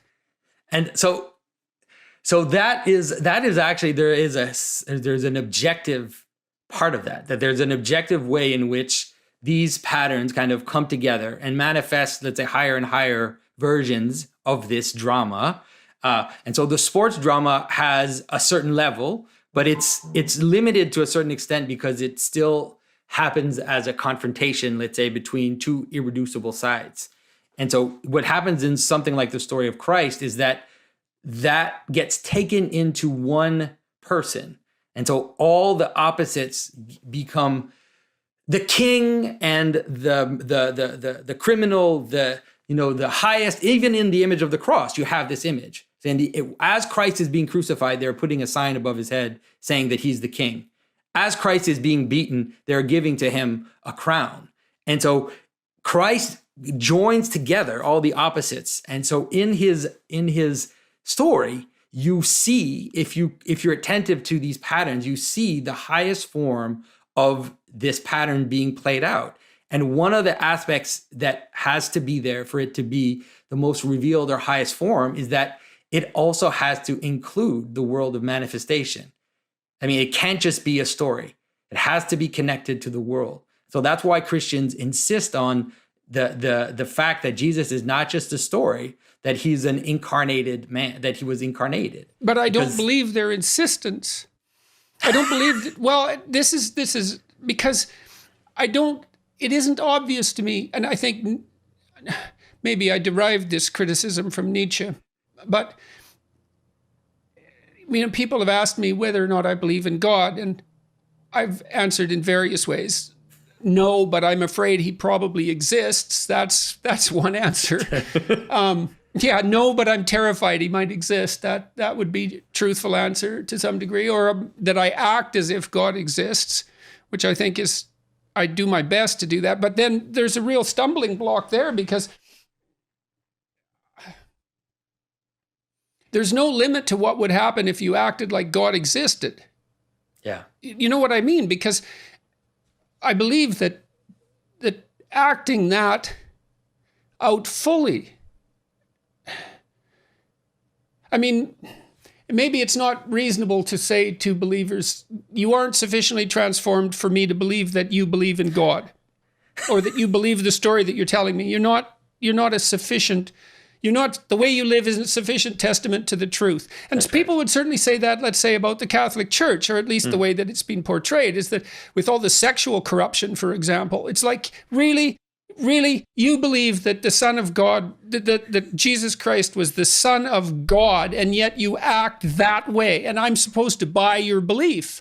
And it seems to me that the Church is actually quite guilty on that account, because the attempts to clean up the mess have been rather half-hearted in my estimation. Yeah. And so I don't think Christians don't manifest this, and I'm including myself, I suppose, in that description, perhaps, don't manifest the transformation of attitude that enables the outside observer to easily conclude that they believe. Yeah. Now the way to deal with that or the way to understand that is that they do, but they do in a hierarchy. There's a hierarchy of manifestation of the transformation that God offers the world. And we kind of live in that hierarchy. And those above us hold us together, you would say. And so in the church, there's a testimony of the saints. There are stories. There are hundreds and hundreds of stories of people who live that out in their particular context to the limit of what it's possible to live it. And even today, there are saints, living saints who, for example, like in the Orthodox tradition, we have this idea of what they call it the gift of tears, or the joyful sorrow of people who live in prayer with weeping, constant weeping. And it's this kind of strange mix of joy and sadness, which kind of overwhelm them, and they live in that joy and sadness nonstop, and they pray, without end. And so that exists. But then that's one of the reasons why. That's kind of one of the reasons why when I talk about this idea of attention, like it manifests itself in the church as well, is that you often say, and I understand it, when you say something like, I act as if God exists, or, I'm afraid to say that God exists. And I think it's because you think, or you tend to think that the moral weight of that is so strong that we would crumble under it, that you would just be crushed under it. And I think believe that. And I think that I understand that, but the first thing to act as if God exists, let's say it this way, to act as if God exists, the first thing that it asks of you is not a moral action. The first thing that it asks of you is attention. That's why to act as if God exists is, first of all, to worship. And I know people are going to hear this. Well, then I have a terrible problem with that too at the moment, because I'm in so much pain. Like one of the things that one of these theologians discussed the idea of, and sorry, I want to let you get back to your point, but he discussed the idea of the yoke of Christ being light and that there was joy in it. And there's a paradox there, obviously, because it's also a take up your cross and follow me sort of thing. But the fact that I've been living in constant pain makes the idea of joy seem cruel, I would say. And I have no idea how to reconcile myself to that. I mean, I've reconciled myself to that by staying alive, despite it. Although by staying alive despite it, but there's very little worship. And it doesn't mean I'm not appreciative of what I have. I'm not only am I appreciative of what I have, I do everything I can to remind myself of it all the time. And so does my wife. I mean, she's changed quite a bit as a consequence of her struggle with cancer, has become much more overtly religious, I would say. And, we say grace before our meal in the evening, and it's a very serious enterprise. And it always centers around gratitude, for the ridiculous volume of blessings that have been showered down upon us at a volume that's really quite incomprehensible. But despite that, despite that, I'm struggling with this because I don't know how to reconcile myself to the fact of constant pain. Yeah. And I feel that it's unjust, which is halfway to being resentful, which is not a good outcome. No, I agree. And I can't speak, I don't know how to speak to that because I don't have that experience. I don't have that. I don't live with constant pain. And so I don't know what that would do to me. It probably one of the reasons why it might ruin me, and so it's very difficult to answer that. I think that the answer has been the cross, that's been the answer. It's maybe easy for me to just say it that way, but that's always been the answer of Christianity, which is that God went to to the cross, and that God went down into death and plunged down into death, and there are mysteries hidden, and they're very well hidden, but there are mysteries hidden in that depth. But it's not. I don't think it's my job to moralize to you at this particular moment. So we talked about the narrative and the objective touching, and so I wanted to touch on that again. Is that like I understand C.S. Lewis's argument, and I'm even inclined from time to time to think, well, I've got the choice between believing two impossible things. I can either believe that the world is constituted so that God took on flesh and was crucified and died and rose 3 days later, or I can believe that human beings invented this unbelievably preposterous story that stretched into every atom of culture. And it isn't obvious to me that the second hypothesis is any easier to believe than the first, because the more you investigate the manifestations of the story of Christ, the more insanely complicated and far-reaching it becomes. So I read Ion, for example, and for all of those who are listening, if you want to read a book that will completely make you insane, then you could read Jung's Ion.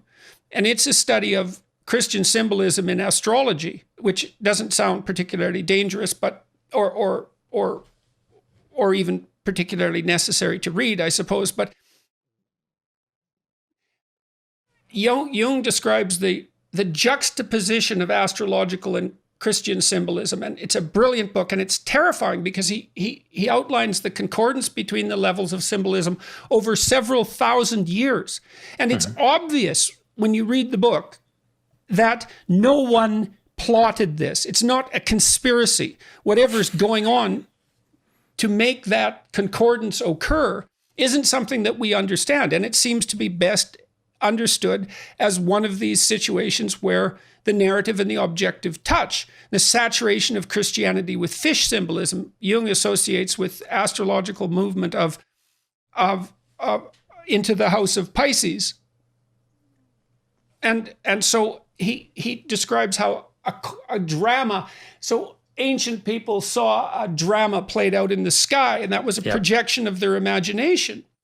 And that projection contained symbols that were associated with the emergence of Christianity. And so you can see in that the alternative explanation is that there's this unfolding of a symbolic landscape over centuries or millennia that's part of human biological and cultural evolution. But that starts to touch on the religious anyways when you describe it in those terms. Like it's the operation of a natural cognitive process, let's say natural/cognitive process that supersedes any one individual or any one culture. And so I've never seen a critique of Ion. I think people read that book and they think, oh, it's like John Allegro's The Mushroom and the Sacred Cross. Do you know of that book? I believe that's the title. Well, it's another book you read and you think, well, I have no idea what... It's a study of mushroom symbolism in Christianity. And it's another book that, it claims that Christianity was heavily influenced by psilocybin use, and it was published in the 1960s. It's an amazing book. But it's another book you read and you think, I have no idea what to do with that. I have no place to put that book. So, but Ion is really like that. And well, one of the things that, for example, we talked about just before, the idea that, the idea of Christ being a dying and resurrecting God, and, that's really actually not the case. If you actually just look at the story of Christ, and not just the story in Scripture, but let's say the whole story as it kind of developed in tradition and kind of melded together. In the ancient world, you had this idea of gods that went down into the underworld. Either that went down for some reason to visit, or went down to save somebody even, or died and then rose again. But that's actually not the story of Christ, because if you understand the full tradition of the Christian story, we think that Christ died, went into Hades, and then destroyed death. And he pulls everybody out of death. And then that's it. Like, what other story are you going to tell after that story? You have a story of someone who dies, goes into death, and then destroys death, and then that's it. Like, that's the thing with Christ's story, that every story, every aspect of his story reaches the limit of storytelling. And it's impossible to go beyond it. Right, that's right. Well, even from a psychological perspective, that's correct. And that in itself is a kind of miracle. And so you're stuck in some sense constantly having to choose between miracles. It's like, okay, it's a figment of the human imagination. Fine, but it's the limit figment in multiple ways. How did that happen? And also, but as soon as you start to think that the world is made of attention, the idea of just a figment of somebody's imagination, especially just a figment of someone's imagination, which happens, like you said, over thousands of years within communities of thousands of people, it just becomes a ridiculous statement. It doesn't mean anything. It's like, yeah, it only means something if you assume that, and Jung pointed this out, it only means something. To say it's a figment of imagination and have that brush it aside means that you think that imagination is nothing. And Jung pointed out constantly that you should not attribute nothing to the psyche. It's what you depend upon. It's the ground of your existence. It's not nothing. It's the thing that you take for granted more than anything else. So anything that you can recognize as a story will definitely be manifesting patterns that you can recognize. And so they can't just be brushed aside from the most insane conspiracy theory to the most, like childish fairy tale. Anything that manifests itself as a pattern of story that you can recognize has a certain level of value, has enough level that if you pay attention to it, you actually can gather some nuggets of how the world works and how the world lays itself out.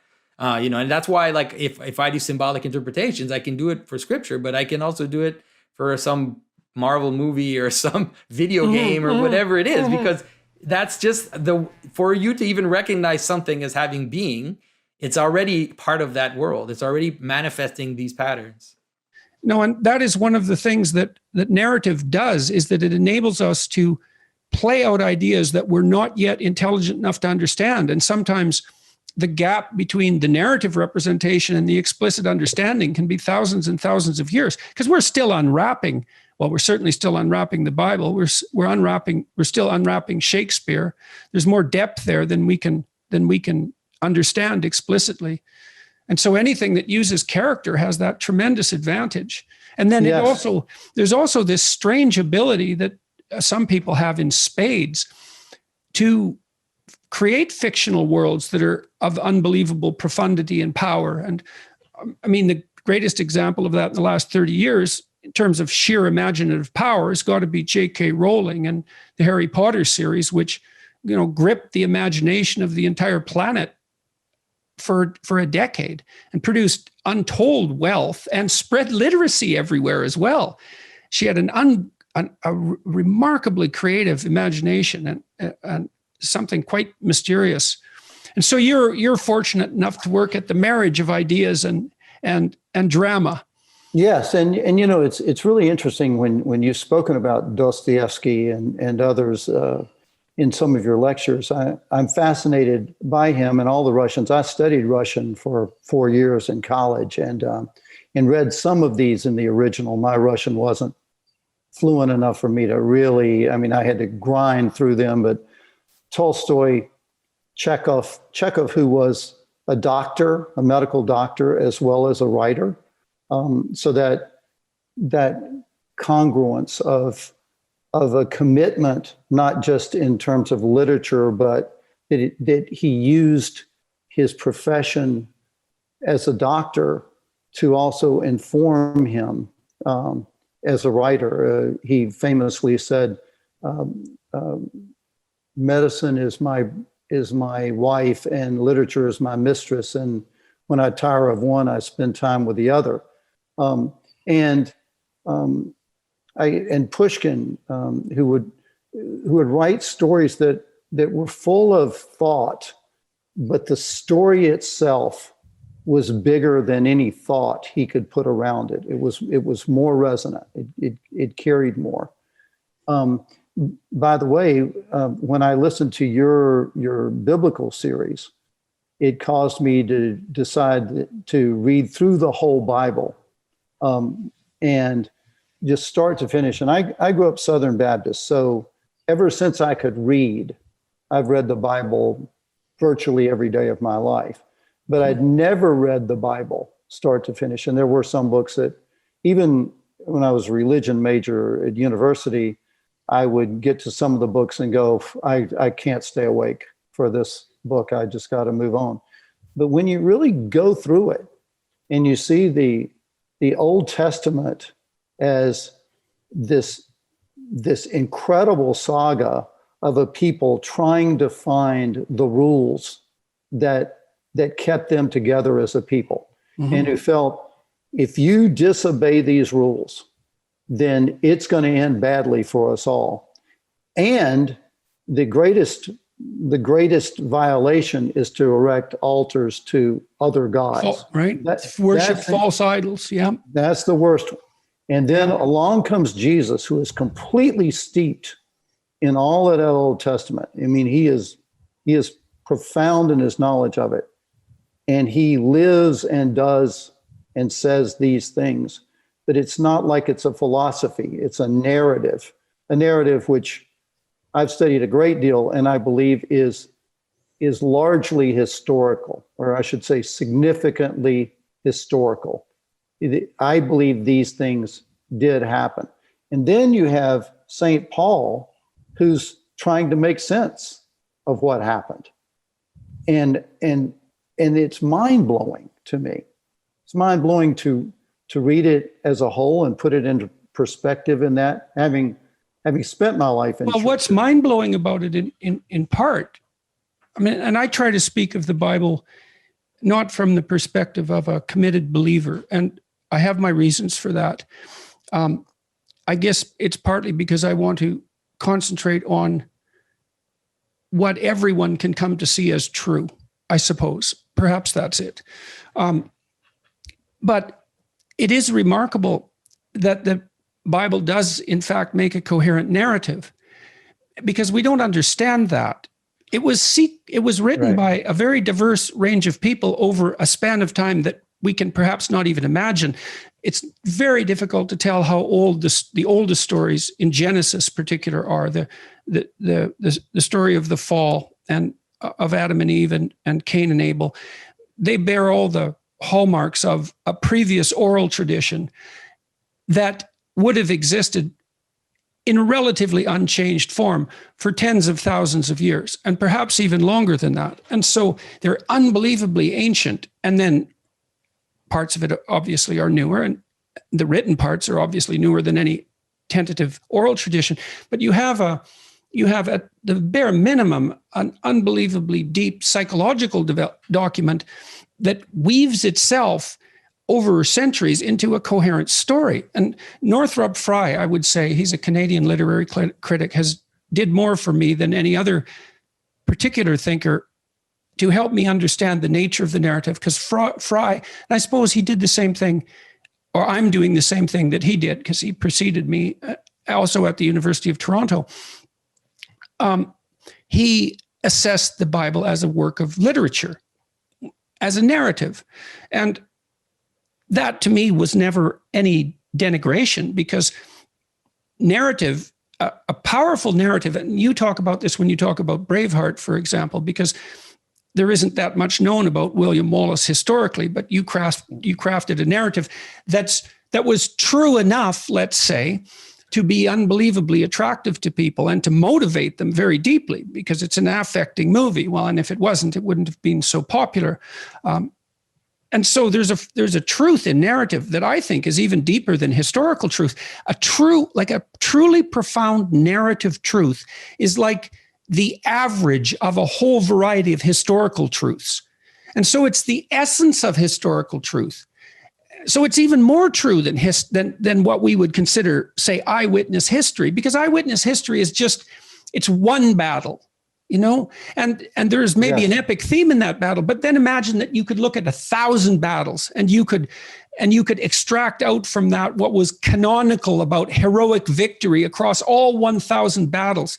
You see something like that happening in the Old Testament, and the narrative thread is really quite deep. The societies emerge, formulate, fall off the path, worship false idols, collapse. Right. And then the same thing happens again, and the collapse happens. And the collapse happens because people become too prideful, the kings in particular. They don't listen to the voice of conscience. And a prophetic voice arises and says, you're wandering off the tried and true path, and you're going to be punished terribly for that. And generally speaking, the kings ignore that, and catastrophe breaks free.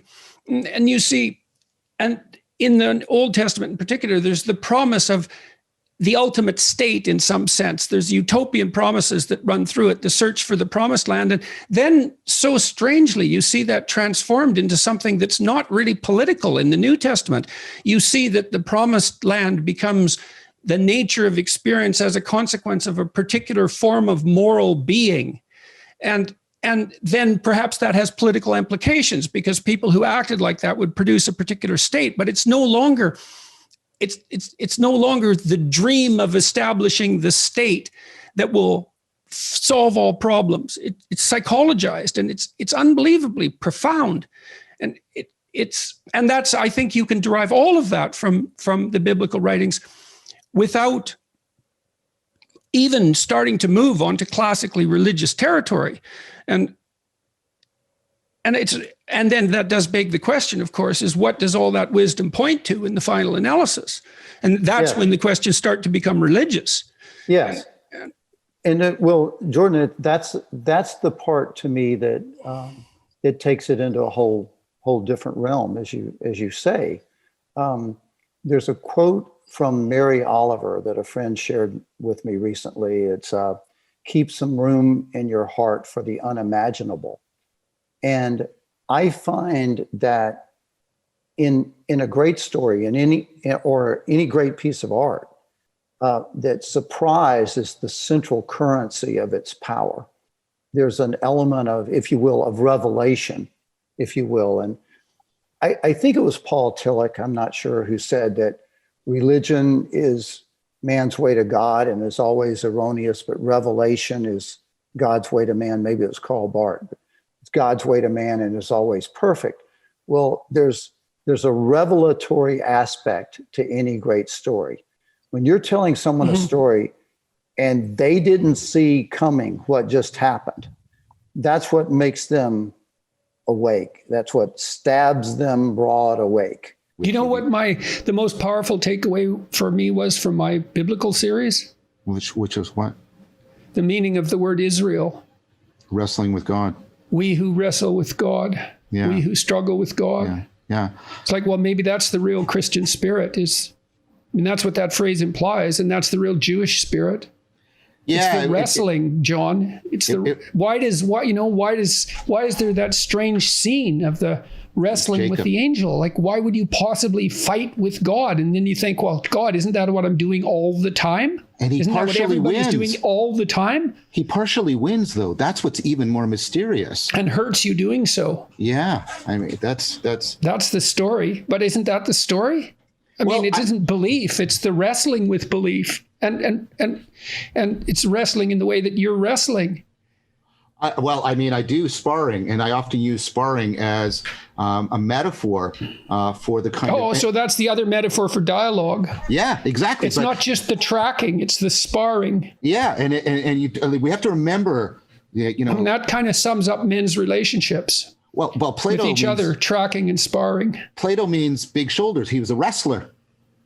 That's his nickname. His nickname is Plato because he's a wrestler. And we have to remember that the Greeks are in the gymnasium even more than they are in the academy, right? I was watching this Suits episode last night, and the men are always sparring with each other verbally, and they're tracking something. They're tracking victory in this series. They're philia. But you can shift off and that. they wrestle. They wrestle when they fight. They have to go into a clinch and a fight to settle their disputes, like a physical fight. But you can shift off of that. This happened. Bernardo and I, when we were doing this, we both said this. You can shift off of it, and this happens when you're actually martial arts sparring, because you get into the shared flow state. You can shift off of victory to the aesthetics of the dance. There's a beauty in that is an that's independent of victory, that you can come to appreciate for its own sake. Plato talks about this. He talks about this, the beauty, the eros that draws you into the. That's why a dance. Yeah, a dance, but it's a dance that draws you beyond yourself. Edus, education, right? To draw forth from you. And so is that the battle with the adversary?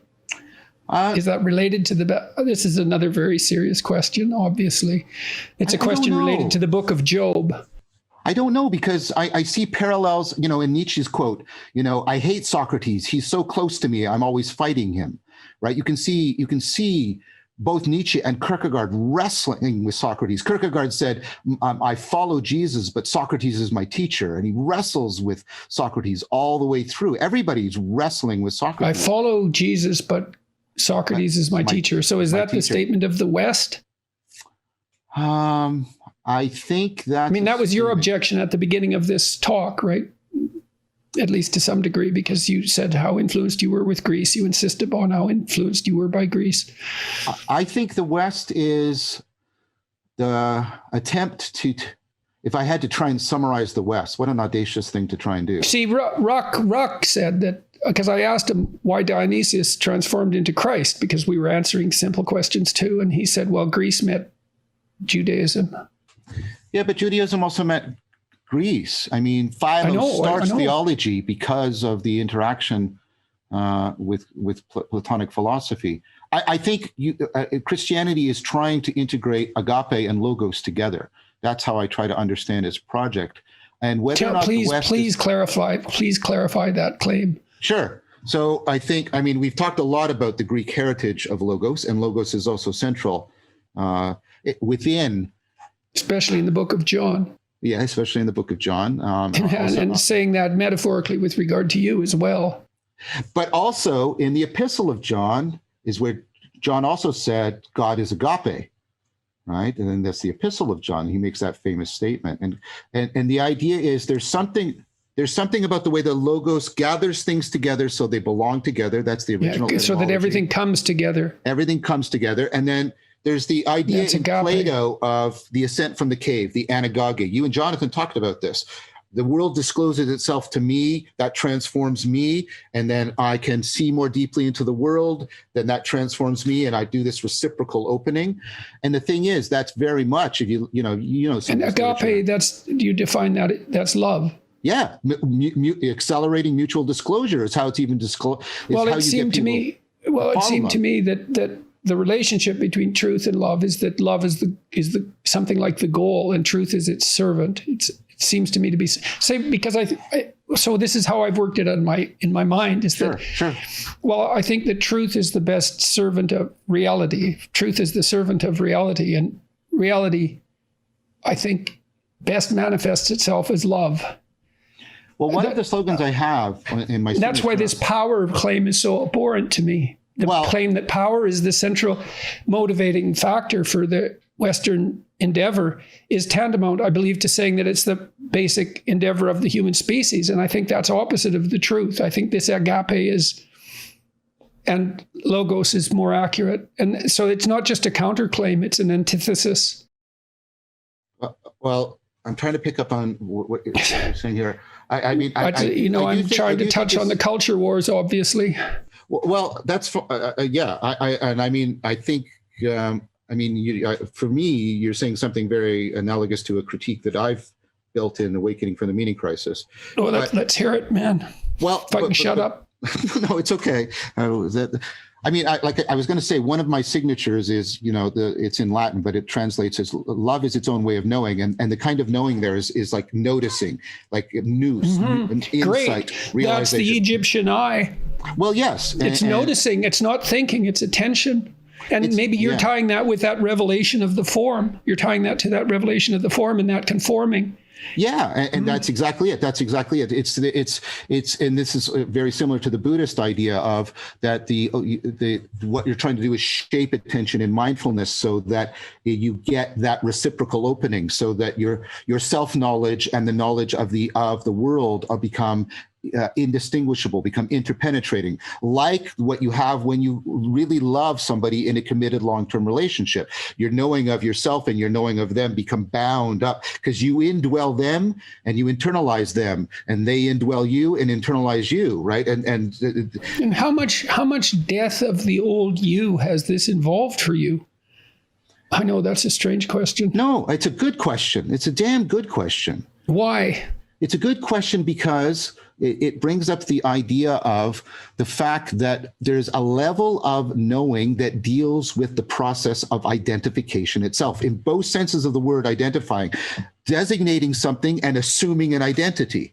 In both those senses of identification, the kind of knowing that I most care about, this participatory knowing, involves an identification. And therefore, if we're talking about the transformation at that level, we're talking about that's what I mean about when I talk about knowing yourself. I don't mean representing yourself. I mean the knowing that constitutes you as a self. And that's what's undergoing the transformation when you're engaged in participatory knowing. When I really love my partner, right? I'm not just forming. What does it mean that you love them, do you think? If you had to express that, how would you express that? Well, I mean, it means a lot. It means that reciprocal opening I was talking about, but it means that I mean, it's like what Eckhart says, and again, I don't mean to be pretentious. Like he says you have to make a space. I don't think you're going to be able to help it in this conversation. Yeah, that's true. That's fair enough. He says, you have to. God forgive us. The goal of Rhineland mysticism was to this kind of receptivity. You have to make a space so that the Son of God can be born within you. And again, not being irreligious, but for me to love my partner is to cultivate that kind of receptivity, a space in which she can be within me. And I don't mean in any purely romantic metaphorical sense. What I mean is she finds a purchase within me whereby she can realize herself in both senses of the word realize. And she can come to trust that space, that place of realization will always be available for her. And she can come to rely on it, a place through which she can transcend herself when she needs to. I mean, and being committed to that and finding that inseparably bound up with my own project of trying to realize who I am. That's for me the core of what it is to love somebody. That's great. I wish you luck with it. Well, that's all we can ever wish anybody. I mean, if you're that and the grace of God. Or that there is a life to this relationship that will eventually grow strong enough that we can come to trust in it as much as we trust in each other. And that's what I believe is happening for me. And I think there's kind of three loves involved, and they're all bound up together. There's, Socratic self-love, not narcissistic self-love. There's the love of the other, and then there's the love of the relationship. But that for me is like a trinity. Talking about as if those are separate is the mistake. You have to talk about it analytically as if they're separate, but they interpenetrate and interafford each other in a profound way. They become in an important sense indistinguishable from each other. Think about this. Admiration is the instinct to emulate. Okay, so then we look for the most emulatable. That's the ultimate spirit. And I think Gerard is right that always carries with it the dark side of mimetic envy and covetousness, and that those two are always playing off against each other. Well, because we think we can possess it by ill-got means. Yes. That's the story of Cain. Yes.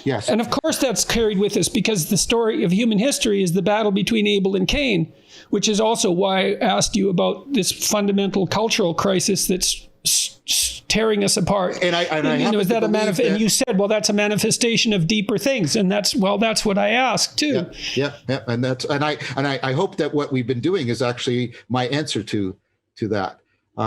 Awe, I can say more about because I've been involved and am involved in some actual experiments on awe and the effects on cognition and some of the work. I don't know if what we've been doing is the answer to that or the antidote to that. To which, sorry? Well, if the question is posed wrong, we can't really answer it, can we? We have to provide an alternative formulation. But that's what I think we're doing here.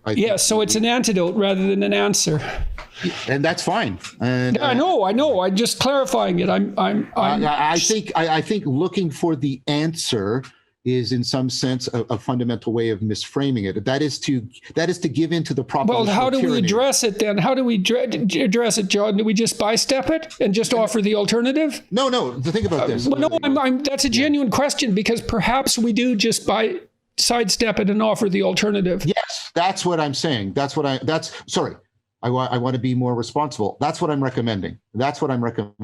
See, one of the things I've thought is that at minimum, what Christianity is a thousands of years long discussion about what constitutes the human ideal.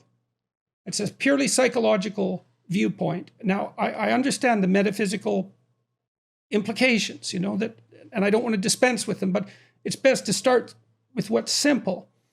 So there's this discussion of what constitutes the ideal. And we're exploring it and discussing it. And we explore it and discuss it in all sorts of interesting ways, right? Because it's not merely rational.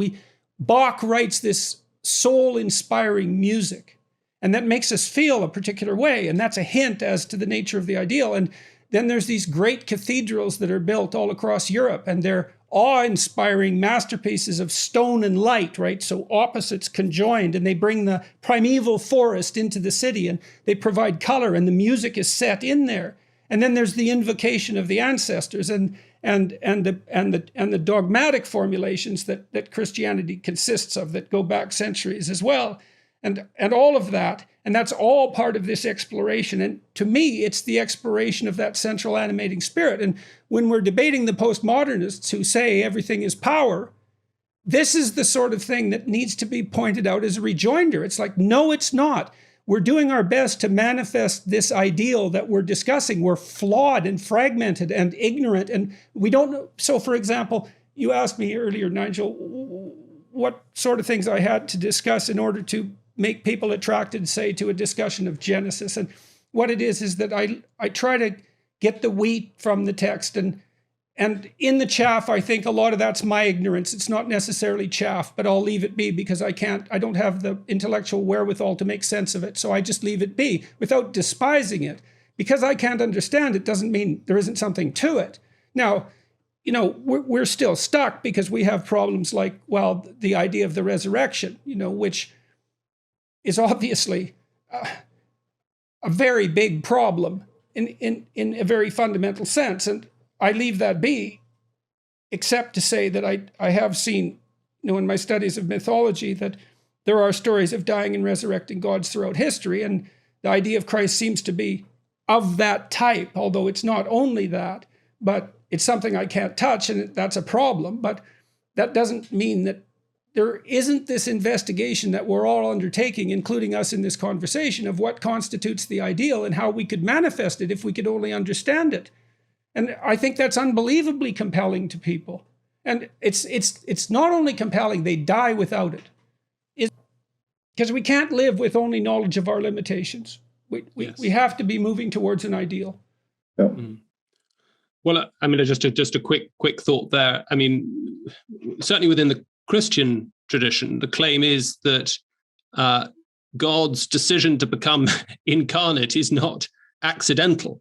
He chose this particular human being, not just because he had to choose some human being in order to become a human being, but he chose a human being and, as it were, exhibited the qualities that he wanted to, as it were, disseminate as a kind of moral exemplar that were profoundly countercultural to the values and the exemplars of the time.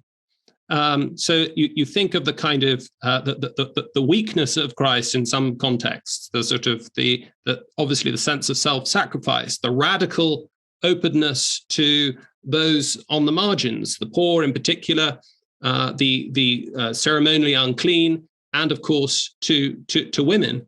And so it's as if that this is completely subverting the sort of power narrative that dominated first century Palestine, particularly in the form of the sort of the Roman legions and the Roman imperium.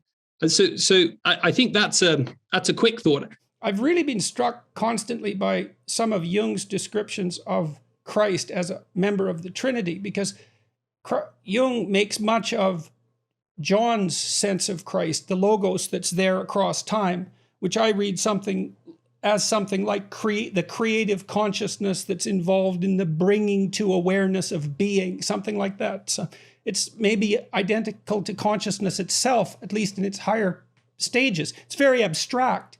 But then there's Christ, the carpenter, who lived in a particular time and place, which is kind of a mystery, because everyone asks, like in the movie Jesus Christ Superstar, why that time and that place? And the answer is, well, it has to be some bounded time and place. And so if what Christ is a representative in some sense of what a human being is that there's a divine aspect to us, which is this creative consciousness that's very abstract, but it's also localized intensely, in an arbitrary thrown, to use the existential phrase, historical context. And then each of us is unique in that manner, but there's something universal about each of us too, that enables us to reach out to each other. And also gives each of our individual lives a larger significance that otherwise they just wouldn't have at all. Well, yes, and the significance, one of my students once asked me a brilliant question, is like, well, if all stories have the archetypal structure, why not just tell the same archetype over and over? And I thought, well, isn't that so interesting? Because what you want is old wine in new skins, so to speak, right? You want the universal story particularized. And then I thought, well, that's exactly what Jung said about the figure of Christ, is it's the universal story particularized. And both of those, like both the particularization and the universality, it's the intersection of those two that produces the meaning. And it also produces, I guess you say meaning, I would say human dignity. Because on the one hand, there is individuality. No one quite grasps the truth or speaks the truth in my time and place like me. So in a sense, everyone is a unique prophet and has a unique responsibility, but we are commonly subject to a universal order, universal obligations, universal calling, which endows our little lives with a larger significance. The important things are hard to articulate in words. They're implicit meanings. All the deep things like love, religion, poetry, music. How do you say these in words? How do you say them in language? But they have extraordinary meaning and power. They're the things we live for, not for the things that we can say, put down in a notebook, if you know what I mean. I try to look at things scientifically insofar as the science allows those things to be viewed. Okay. Well, and so to the degree that I can look at religious matters from a biological perspective, I do that because it's simpler. Okay. So I believe that the religious instinct manifests itself in a variety of fundamental motivations, but they're abstract motivations to some degree. So the experience of awe, that's a major one. The experience of beauty, that's another one. The experience of admiration and the desire to imitate, those are crucial. And so one of the things that I would point out, you can tell me what you think about this, and I've been trying to formalize this idea, and I don't know its extent. So I look at Christianity in particular, although not uniquely Christianity, but Christianity in particular, as a thousands of years investigation into the structure of the abstracted ideal to imitate. So imagine we imitate those we admire. Okay, but we're abstract creatures, so we want to know what's the essence of what should be imitated itself. Now, we investigate that. It's not all explicit. We have to represent it in music. We have to represent it in art. We have to represent it in architecture, because we're hitting at it from multiple different domains. And that is a reductionistic argument, right? It says nothing to do about divinity itself. Sure.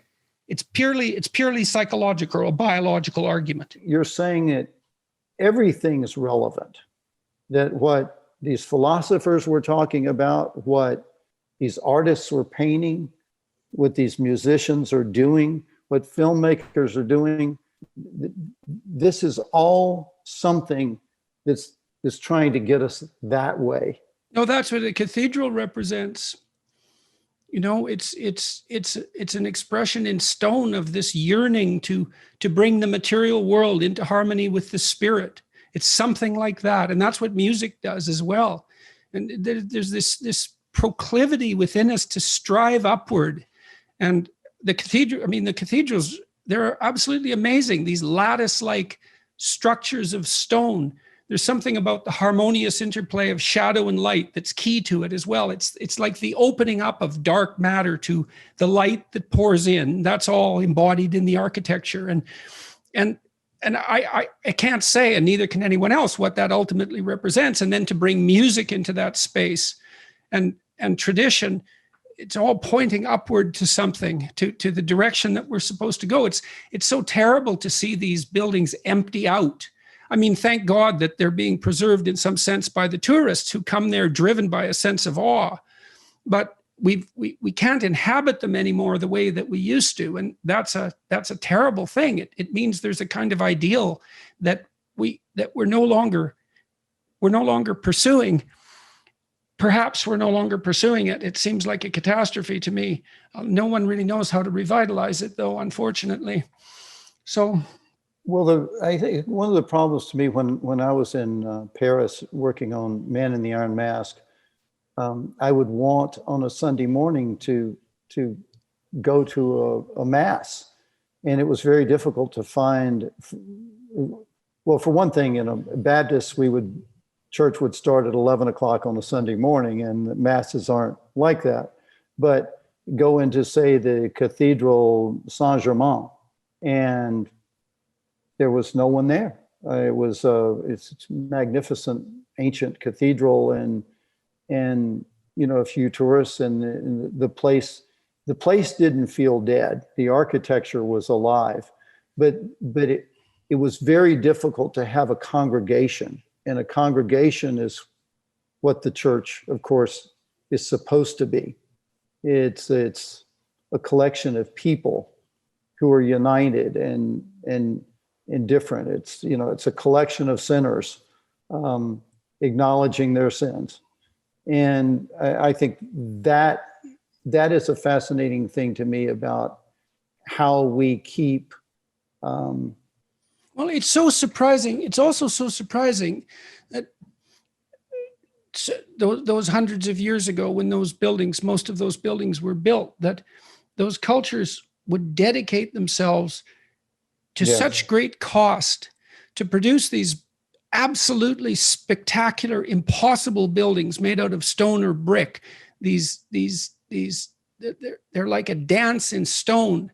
They're so magnificent, and then to fill them with the greatest of artworks, and to bring the light in the most colorful possible ways, and then to bring the music in to set the scene, and then to have everyone come in and commit to at least not being as bad as they were, right? Like it was a joint moral enterprise that everyone was involved in. You can be as cynical about that as you want and talk about, Sunday Christians and all of that, but an hour a week to contemplate how it is that you should be living your life, or to become in tune with your conscience once again, which at least the confession can offer that.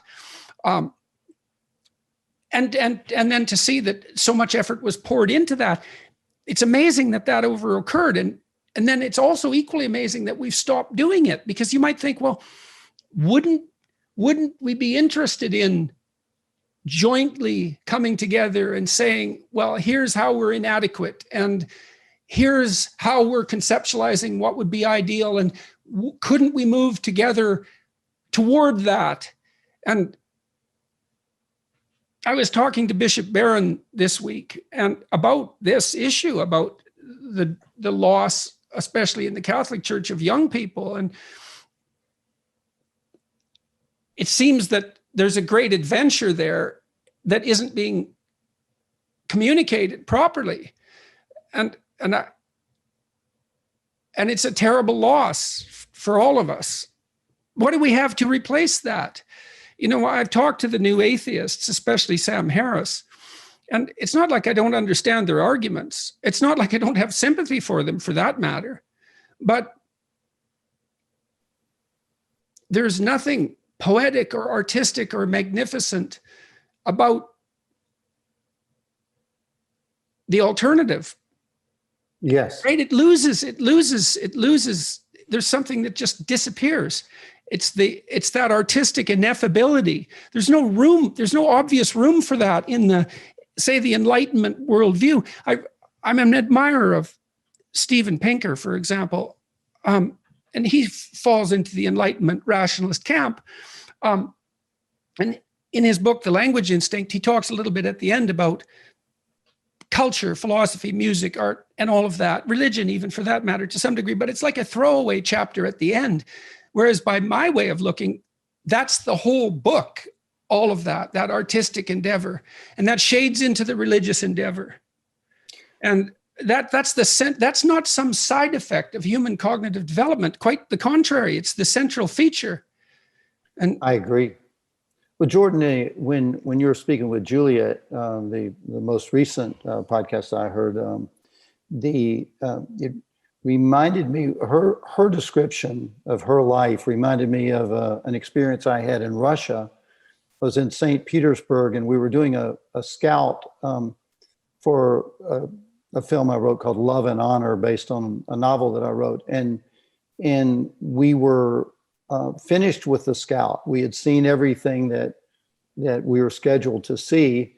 And this young woman who was in her early 30s, a Russian woman, asked if there was anything else we'd like to see because we had some time. And I said, well, I'd love to see some of your churches.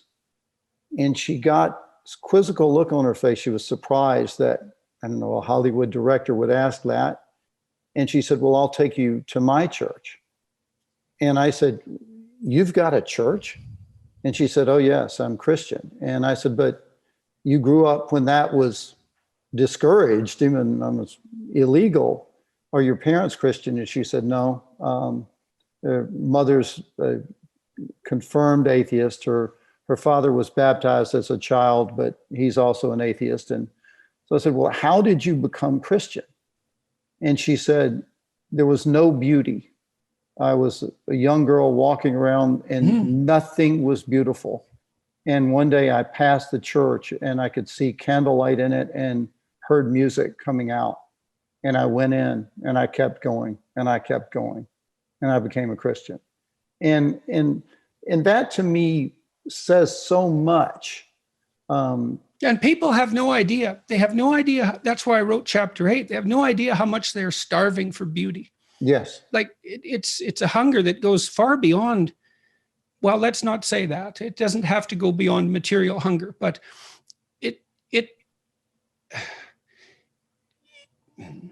no matter how well fed you are, without some relationship to beauty, there's too much suffering in the world for it to be viable. It's right. It's along with truth, it's the antidote to suffering. It's not optional. Right. It's crucial. And you can tell that by its economic value. For those who are hard-headed, it's like you can't point to anything with more economic value. Period. The end. And so, well, some weeks back when you were, I felt, really working your way back, that work and engagement in your calling is helping to heal and sustain you. You said something along the lines of that you wondered why in the Christian community and religious community, the people were telling you that your work means so much. You know, why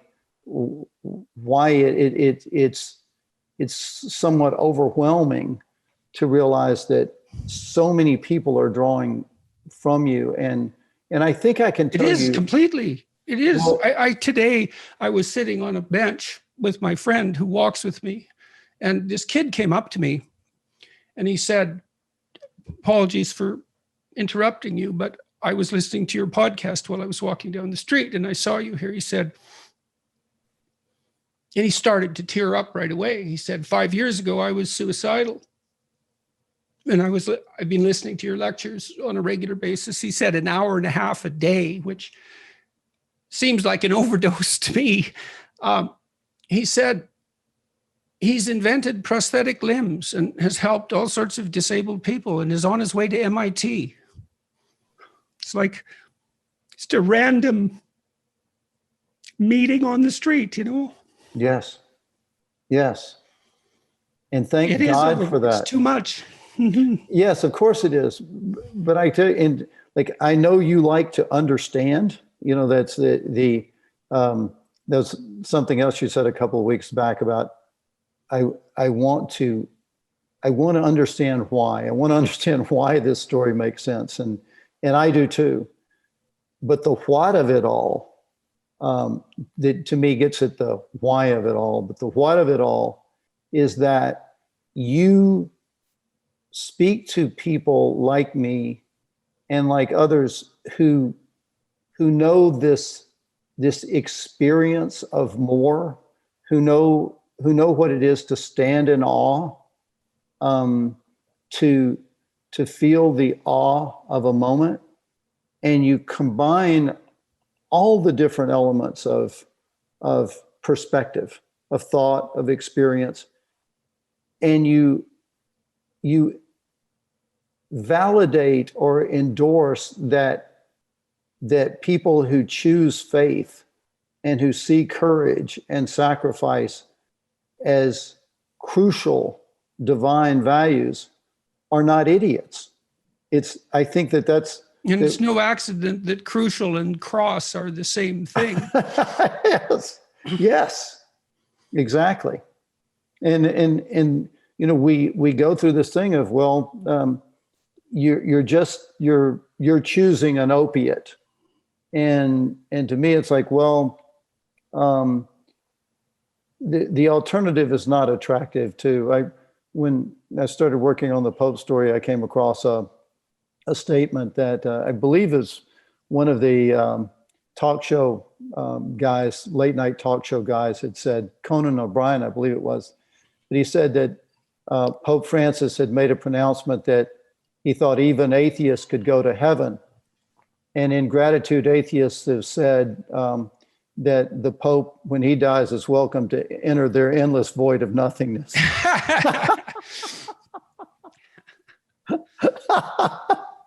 So, well, the problem with that worldview is, in some sense, that endless void of nothingness confronts us right here and now. Yes, exactly. That I try to tell people I'm not so much concerned about life after death as life after birth. Like Jesus said, "Come that you can have life and have it more abundantly."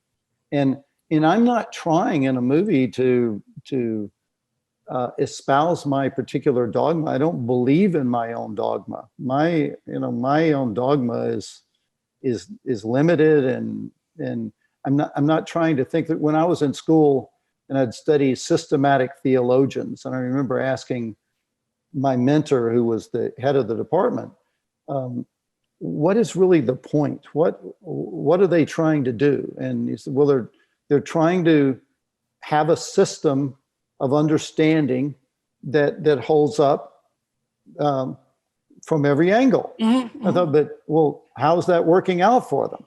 Because ultimately you get into, do you have faith or not? When I write a story, it's I've got to jump in and trust.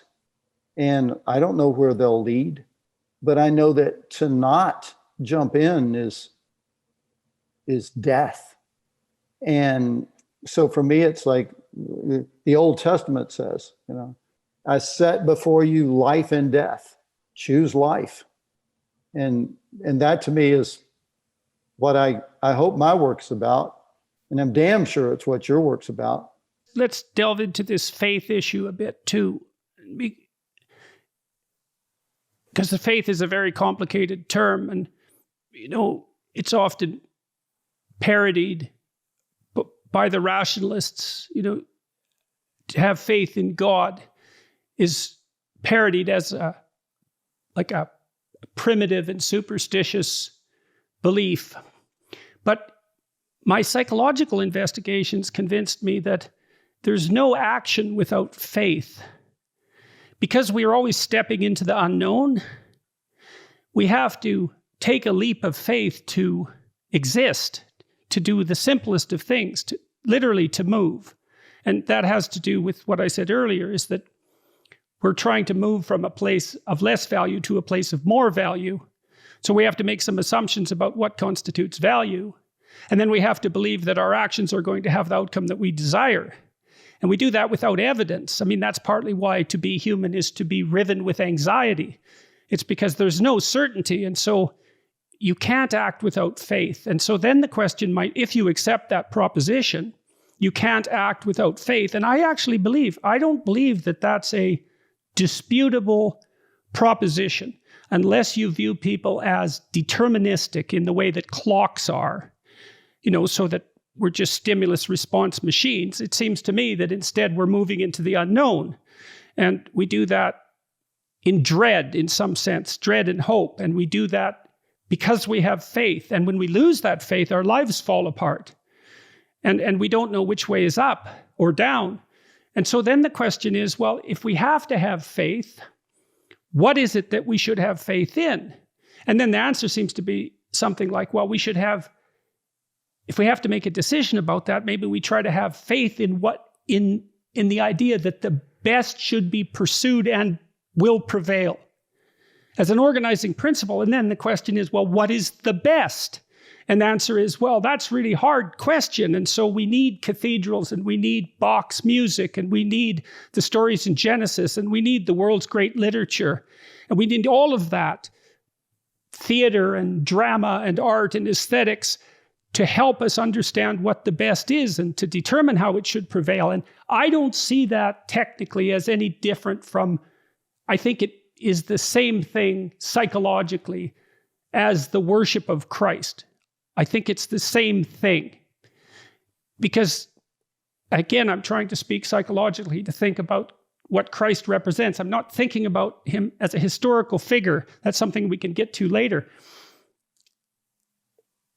That image, which is seen, for example, laid out on these massive cathedral domes, Christ as logos, as generator of the world, it's the idea that the proper mode of being is brought into existence by consciousness that's operating according to the highest possible principles.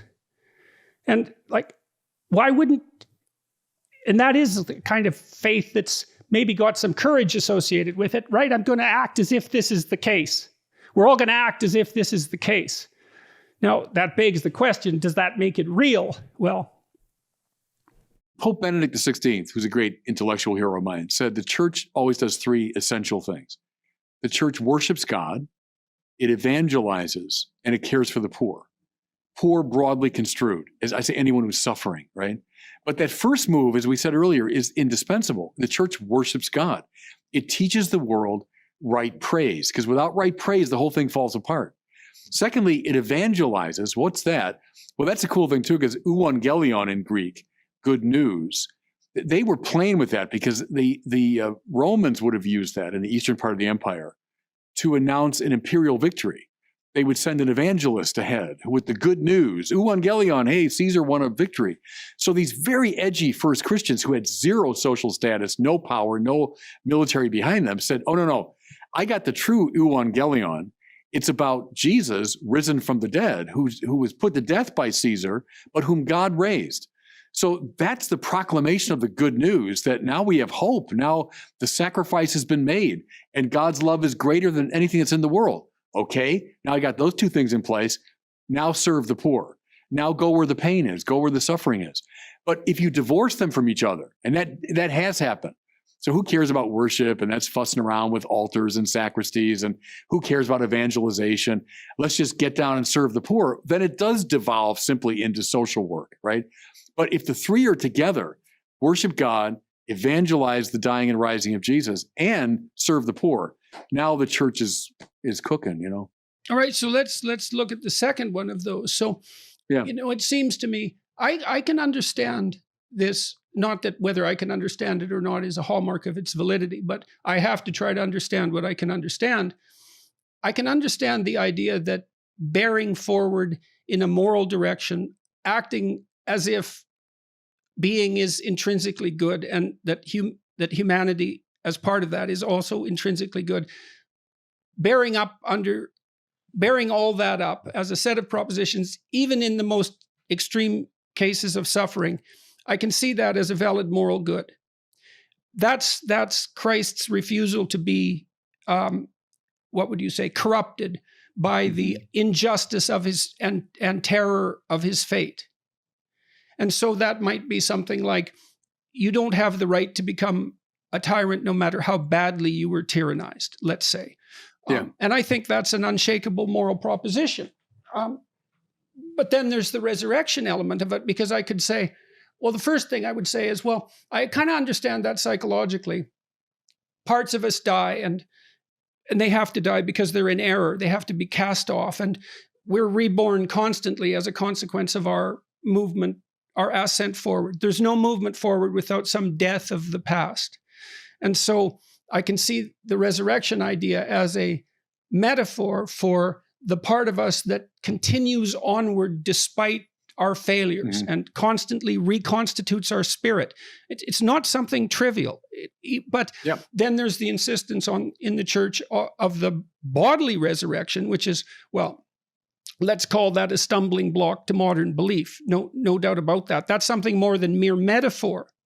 And so you might ask, well, why is it insisted upon? Why isn't the proposition that you have a transcendent moral obligation to bear, to operate for the good of all things, regardless of your suffering, a hard line, no justification with the defeat of death necessitated? I'm not trying to make a fundamental critique of the idea of the resurrection, because I know there are things that I don't know. I know that for sure. And God only knows how the world is fundamentally structured. But it seems, and this is a Nietzschean criticism in some sense too, and a Freudian criticism, that seems in some real sense too good to be true. Yeah. So, and so what do you make of the resurrection? How do you conceptualize it, even as it's related in the Gospels?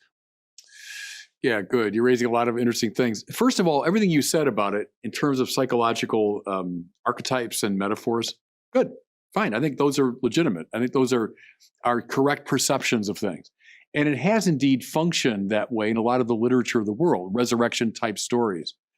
But I think what's really interesting about the New Testament, as Lewis said, C.S. Lewis, when someone said, well, the New Testament is just another iteration of the ancient myth. And he said, anyone that says that has not read many myths, because there's something so distinctive about the New Testament. And what I would say, Jordan, first this. I think from the first page of Matthew through Revelation, what you get throughout is this, what I call this grab you by the shoulders quality. They knew about literature that is conveying deep psychological and philosophical truth. Paul certainly knew that literature very well. Doesn't sound like that, though. It has overtones with it. It bears some of that. It has family resemblances with it.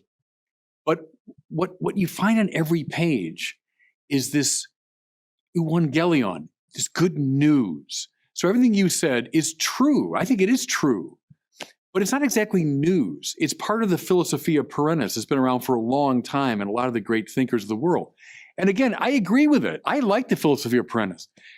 But the New Testament is people who grabbed everyone they met by the shoulders to say, something happened.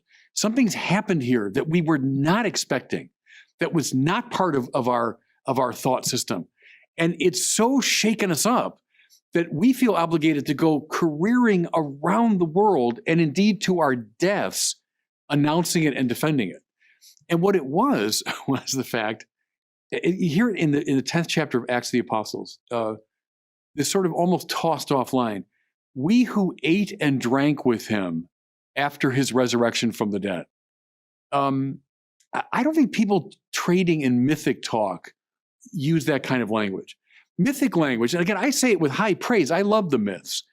but once upon a time, or in a galaxy far, far away, and then a mythic story unfolds. But you read the Acts of the Apostles. Did you hear about what happened? It first was up in Galilee, and then in Judea. Those people at John the Baptist. Remember John the Baptist? Well, and then there's Jesus, and then in Jerusalem, and then we who ate and drank with him after his resurrection from the dead. That's what. And then look at Paul who saw him on the road to Damascus. Now the Pauline letters, man, they do not read like myths. They just don't. And I love the myths. I love the Philosophia Apprentice, but it doesn't read like that. It reads like someone who has been so bowled over by something, and he wants you to know about it, and it's changed everything. And I think what it was what we said earlier. It's okay. Now we know God's mercy and love is greater than anything we can possibly do. Why? Because we killed God.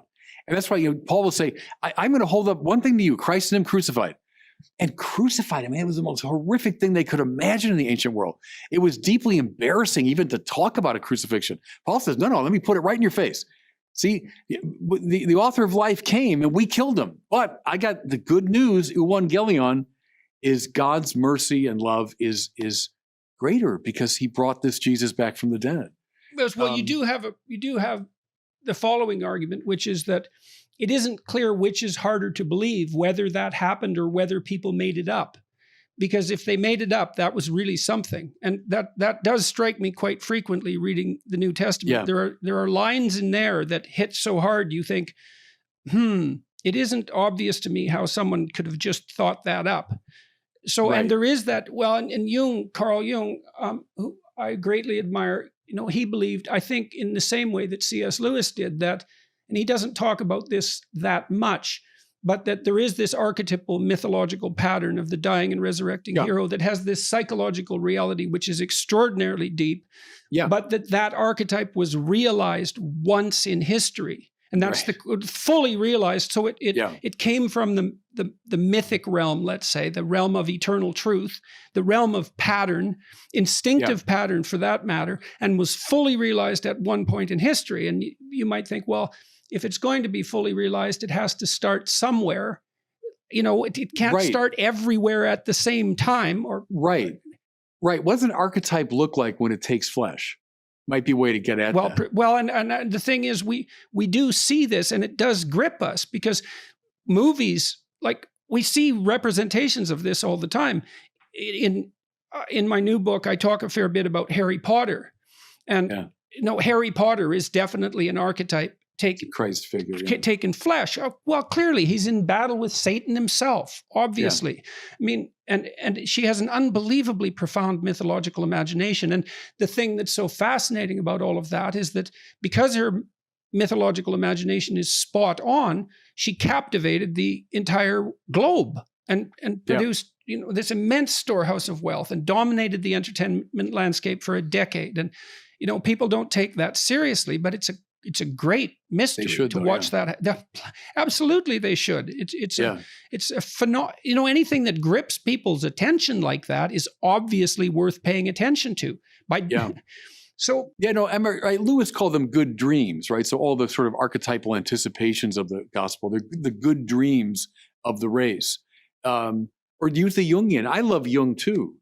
But what happens if that archetype of the person perfectly pleasing to God, Kant's language, what would happen if that archetype became flesh? And indeed, that's how they put it. The word became flesh and dwelt among us. I think that's also the question we should each be asking ourselves in our own lives. Yeah, it's like, well, who could we be? And you say, well, you don't have to ask yourself that question. It's like, well, good luck with your conscience then. You should be another Christ. That's the objection to the self-created person. It's like, the idea that you can create your own values is, well, good luck. Right. Try. Good luck with that project. Yeah, good luck. Right. It's not going to work. Newman referred to the conscience, I always love this, as the aboriginal vicar of Christ in the soul. So he took the language descriptive of the Pope, the vicar of Christ, but he said the aboriginal vicar of Christ. Which is Newman? The conscience. John Henry Newman. Okay, because I was thinking of Eric Neumann. So no, John Henry Newman, and it's a beautiful way of describing it because we'd say the Christ dwelling within you is the voice of the conscience that's calling you to sanctity, ultimately, to heroic self-sacrifice, to being who Christ is. It also is. It is what people worship. Because here's a way of thinking about it technically. Well, look, when I have a conversation with you, there's something I want from you. I want everything you can give me.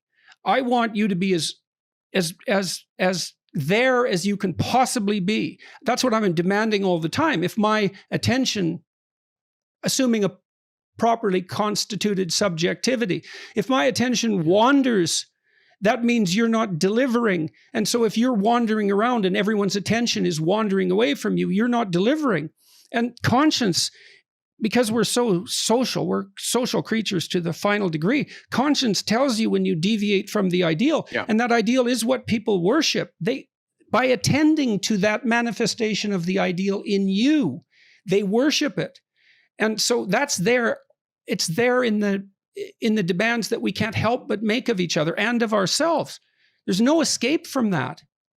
And so I do think it's a perfectly good question. What would happen? And this is the right question for your life. What would happen if you took that seriously? And so again, what I see is that it doesn't seem to me to be, if the church can no longer attract young people, it has to be that they're not taking that with sufficient seriousness.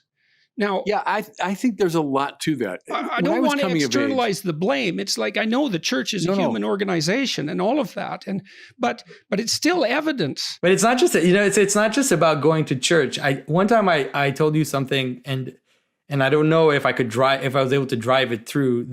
There's something about being in a hierarchy because there's an aspect of being in a hierarchy that you talk about, which is this kind of striving to kind of be the best within that hierarchy. But there's an aspect of being in a hierarchy, which is that the hierarchy covers you. Oh, definitely. There's no doubt about that. Yeah.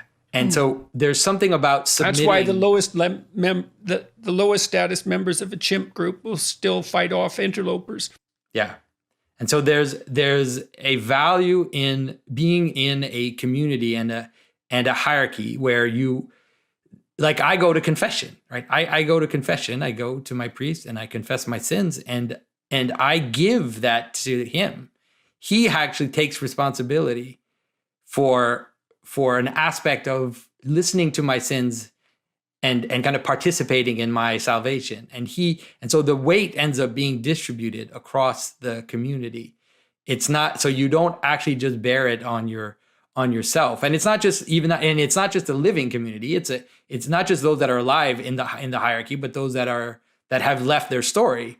All the saints are part of this hierarchy that you engage in, that you participate in, and that you see as consolation, as examples, as examples of people who have lived through difficult things that you can kind of that you can shoulder up against, And so that's one of the reasons why I kind of insist with, at least for the people that watch my videos, is when I say go to church, it's not just because I'm trying to moralize you into doing something. It's because it's actually a participation in how the best vision of reality works. I've got no objection to any of that. But I've seen you. Objection. I'm probably one of the only people in the world that has actually seen you in church and seen you, and how that squirm squirm in church. Why? See, the other thing, I was reading this book, and it's mostly a jumping off place for me to think. It's like, there's also something, because I'm not inside the church, so to speak, it's hard to say what the utility of that is. The utility of being inside the church. Of being outside it. Because I'm an outsider talking about religious matters. Yeah, but I think that it has played a great role. Like I've often said that you're something like King Cyrus. If you know the story of King Cyrus, in scripture, King Cyrus was a Persian king who told the Jews to go back to Israel and build their temple. So he wasn't Jewish, like he wasn't an Israelite. He wouldn't believe in the God of the Israelites, but he was like, hey, that temple of yours looks pretty nice. Why don't you just go back there and rebuild your own thing? And so that's definitely an effect that I've seen you have. You know, the number of people that have become Christian because of you is hilarious. Sorry, it's not hilarious, but it's just kind of this strange thing, because you kind of stand outside and you're looking at the door and you're looking at the church and you're saying, hey, this isn't not so bad. You know, look at this. What is going on here? Like, what is this about? And then because of that, no, it's also, do you think you've got something better? What was it? Milton. Didn't Milton write Paradise Lost to justify the way of God, the ways of God to man? Mm-hmm. It's a hell of an ambition. In some sense, that's what this entire religious endeavor does, the literary endeavor as well. What's the point of all this? What's the meaning of this? And, you know, when you think about that in too propositionally, and this, I also saw this in my therapy practice. It's like, well, what's the meaning of life? And I could easily get off on a nihilistic argument with some of my more intelligent clients. They had a rejoinder for every proposition about why life was valuable. But then if you said to them, don't be so sure that that part of you is your friend. Look what it's doing to you. It's so destructive. And it has all of its self-justifying arguments, and they might even be coherent. But look at the consequences, and then contrast that with your own experience. Like, when does that sense of nihilistic despair disappear? You know, for some people, it's when they're with people they love. They're with friends or family. Some people find it in creative activity. Some people find it in charity. There are various sources of meaning, and that's not propositional. You see it in your own life, right? You can literally in therapy, you have people track that. It's like, well, you're nihilistically depressed. Let's watch your life for a week and see how that ebbs and flows with what you're doing. And then see if we can get you participating more in what makes it ebb than what makes it flow. And that's empirical in a sense, right? I'm not asking you to believe something. I'm asking you to watch the structure of your own reality to see where meaning manifests itself. And then you could say, in some sense, the sum total of where meaning manifests itself, that's where God resides. And that relationship with God that you described as the, what would you say, as that has to be maintained by our good behavior. I suppose that's that desire to live in that space of meaning. And then you can propositionalize that. You can say, well, that's associated with love, and it's associated with courage. It's associated with these classical virtues, and it's not these things that we've learned to deem as evil. And that's where is it reasonable to say that that's where you find God if you're searching? Is that an appropriate way of looking at it? I think so. I met a guy one time who told me he went to a lecture, and the lecture was on God's existence, and the guy was lecturing. And then after the lecture, my friend came up to him and said, you know, everything you say is a bunch of malarkey. There's no God. It's just, your lecture is just meaningless. And the guy said, okay, what I want you to do is for the next week, I want you to treat everyone that you meet as if they were Jesus in disguise. Mm-hmm. And the guy left the lecture and he went home, and, you know, he gets home and, you know, mom's there doing the dishes, and he thought to himself, well, if this were Jesus in disguise doing the dishes, I'd probably go up and help my mom do the dishes. And then dad came home from work, and rather than ignore him, he said, hey dad, how was work? How's everything going? And, you know, because if that were really Jesus in disguise, I would do that. And then they're eating dinner together with the family, and there's one hamburger left. And he turns to his brother and says, hey, why don't you have this? And the guy told me his life was completely transformed by literally 1 week of acting in this sort of way.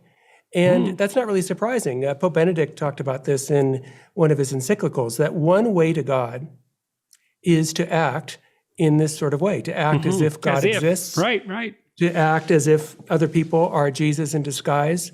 And, you know, Mother Teresa talked about that too, that for her, the poor and the leper and the destitute were all Jesus in disguise. And so she served them as if they were Jesus. And so that is one way, it seems to me, to move towards God. I don't think it's the only way, though.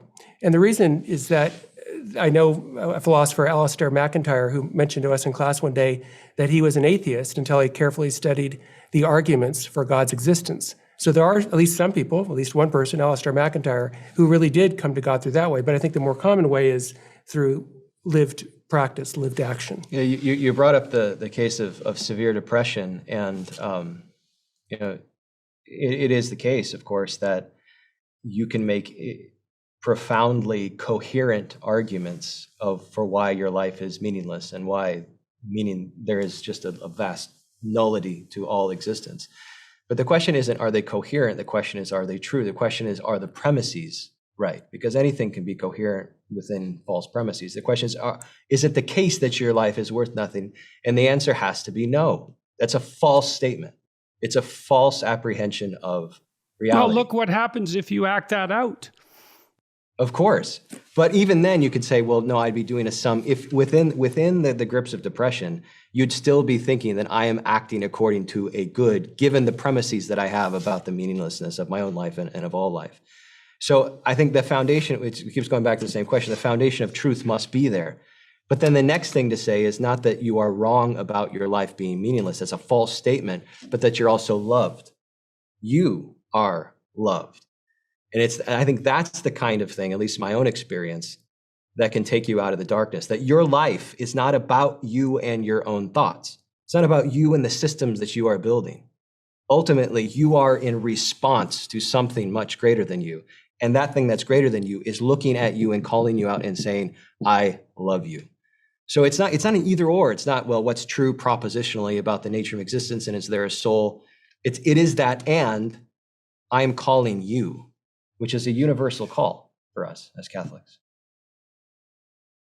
This exercise that you described, Dr. Kaczor, I believe that when we see other people, except under very extraordinary circumstances, we see an illusion that we project upon them. Mostly, it's a simplifying illusion. We don't see the whole person. Partly, I suppose, because we couldn't tolerate the complete vision. It would be too much for us, so our doors of perception are 3/4 closed, and exactly why that isn't obvious. But I do believe that the more accurately you perceive a person, the more you perceive them in the manner that you described. You see this eternal, recurring, conscious hero striving against the darkness. And when you treat people like that, of course they're compelled by that. It's a compelling way to be interacted with. Although, I don't know what it is that maybe it's not obvious how much of that you can tolerate, which is a very strange thing too. I'm thinking about this. Most of what we perceive is our memory. And sometimes that is stripped away and we see what's there, but seeing what's there is awe-inspiring. It's gripping and it instills terror. And I think that's the same as the burning bush. And in some sense, everything is a burning bush. But you're blinded to it.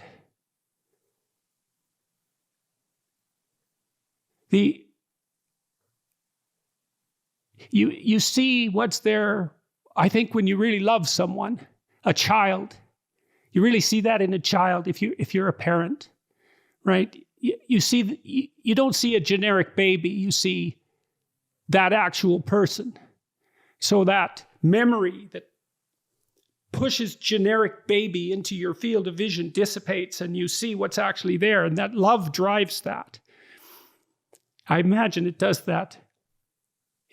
Love seems to, I always thought when people fall in love with one another, they see the perfection that could conceivably exist. It's like the curtains of illusion pull apart momentarily and you see the paradisal state that could be there hypothetically if everything was done properly.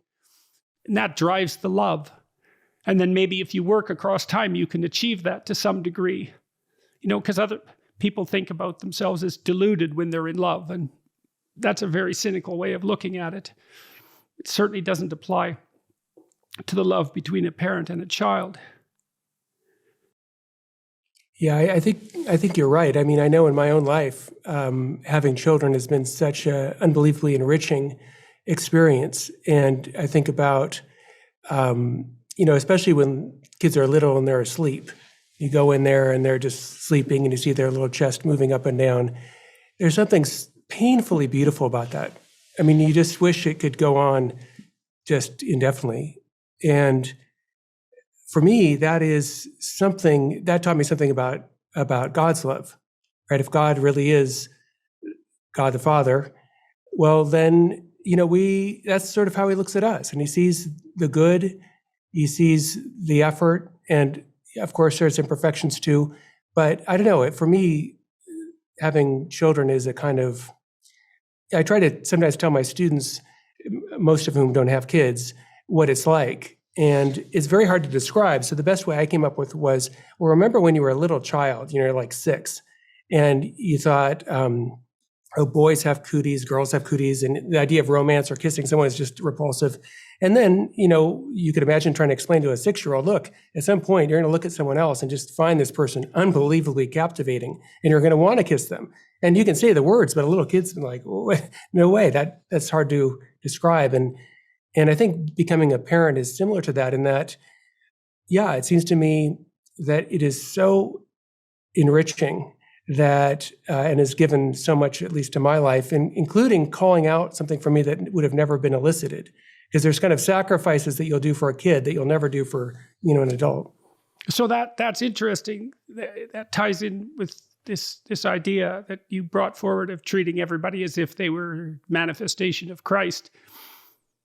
You see that meaningful fragility in your children, and it's beautiful.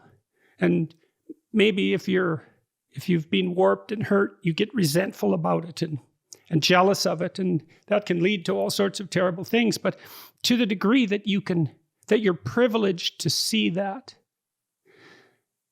calls you to be a better person.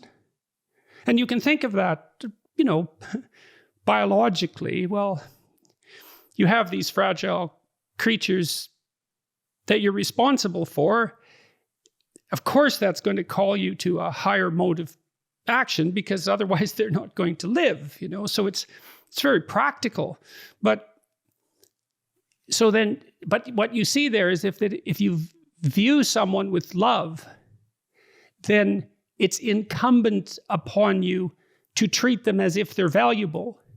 And then the more you treat other people as if they're valuable, the better person you are. That just comes along for the ride in some sense. So none of that seems questionable to me. That seems solid. And so then maybe the more love you view other people with, the higher the moral demand that's placed on you. And then I would say too, well then, that's another reason why it's so important to be truthful and in some sense to be good, because it isn't obvious to me that you can withstand that moral load if you're compromised by too much sin. It's too much. And that's another thing that we're not very good at teaching young people about. You shouldn't do that. It's like there's a sanctimonious authority that goes along with that that's the wrong tone. It's more like,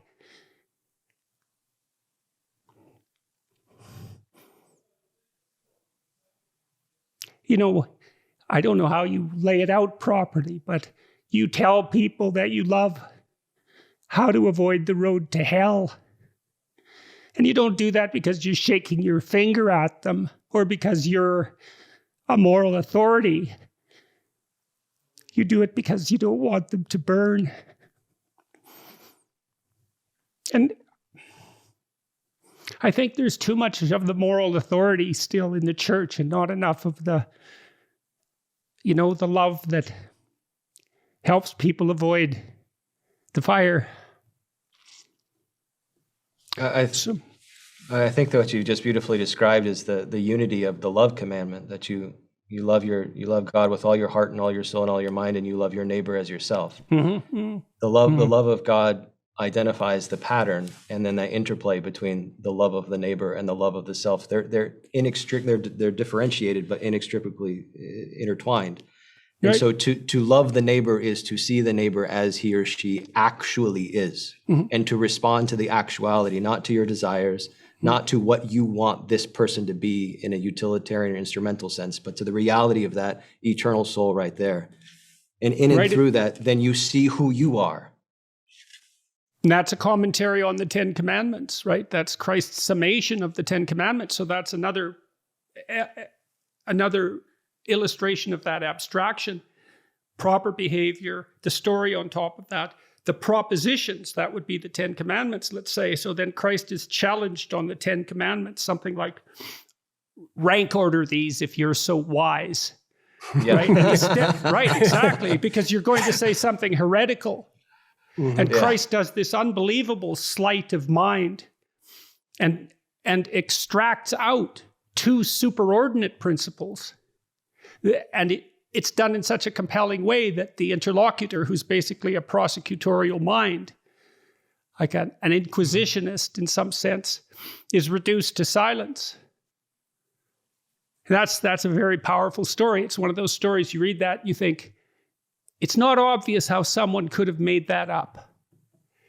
There's a lot of genius. There's an immense well of moral genius in that story. And the idea that that's some sort of casual, false construct, produced for the purposes of power. It's like, well, you try to write a story that short that is that wise. See how far you get with it. So. No, I'm a Catholic. Heck, ritual's our whole thing, Yeah, well, there's peace in ritual, right? That's the thing. You know what to expect. It's right. A place of safety. And in a world that changes constantly, ritual is the only thing that provides order. And so we may need that now more than ever because things are changing so unbelievably fast, which is Especially also partly why the church should be careful about being too relevant. It's like... Yep, I agree, yeah. Catholicism is as sane as people get. It's Baroque, right? And it's Gothic, not Baroque. It's Gothic. It's dark. It has the same aesthetic in some sense as a horror film. And I'm not saying something denigrating by that. It's part of its strange mystery. And all that strangeness is necessary because people would be much more insane without it than they are with it. It's a container for that religious impulse, and that impulse is to the good. Yeah, and the image of the crucified Christ, and also the act of communion, gathers in all the extremes together, right? It's like, if you think of the symbolism of communion, you'll notice that it gathers in every extreme from the highest to the most transgressive. All of it comes together. It's worth unpacking that. It's ritual cannibalism in the service of God. Yeah.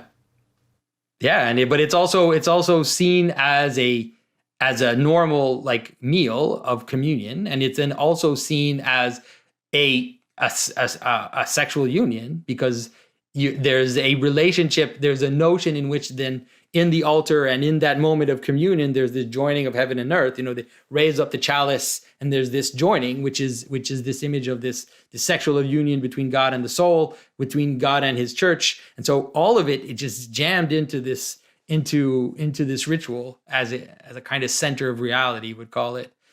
And so, like you said, if you get rid of that, then you're going to have all kinds of strange, factitious versions of it that are going to pop up and are going to try to replace it. And it's leading to the fragmentation of our world and to the breakdown of the West, for sure.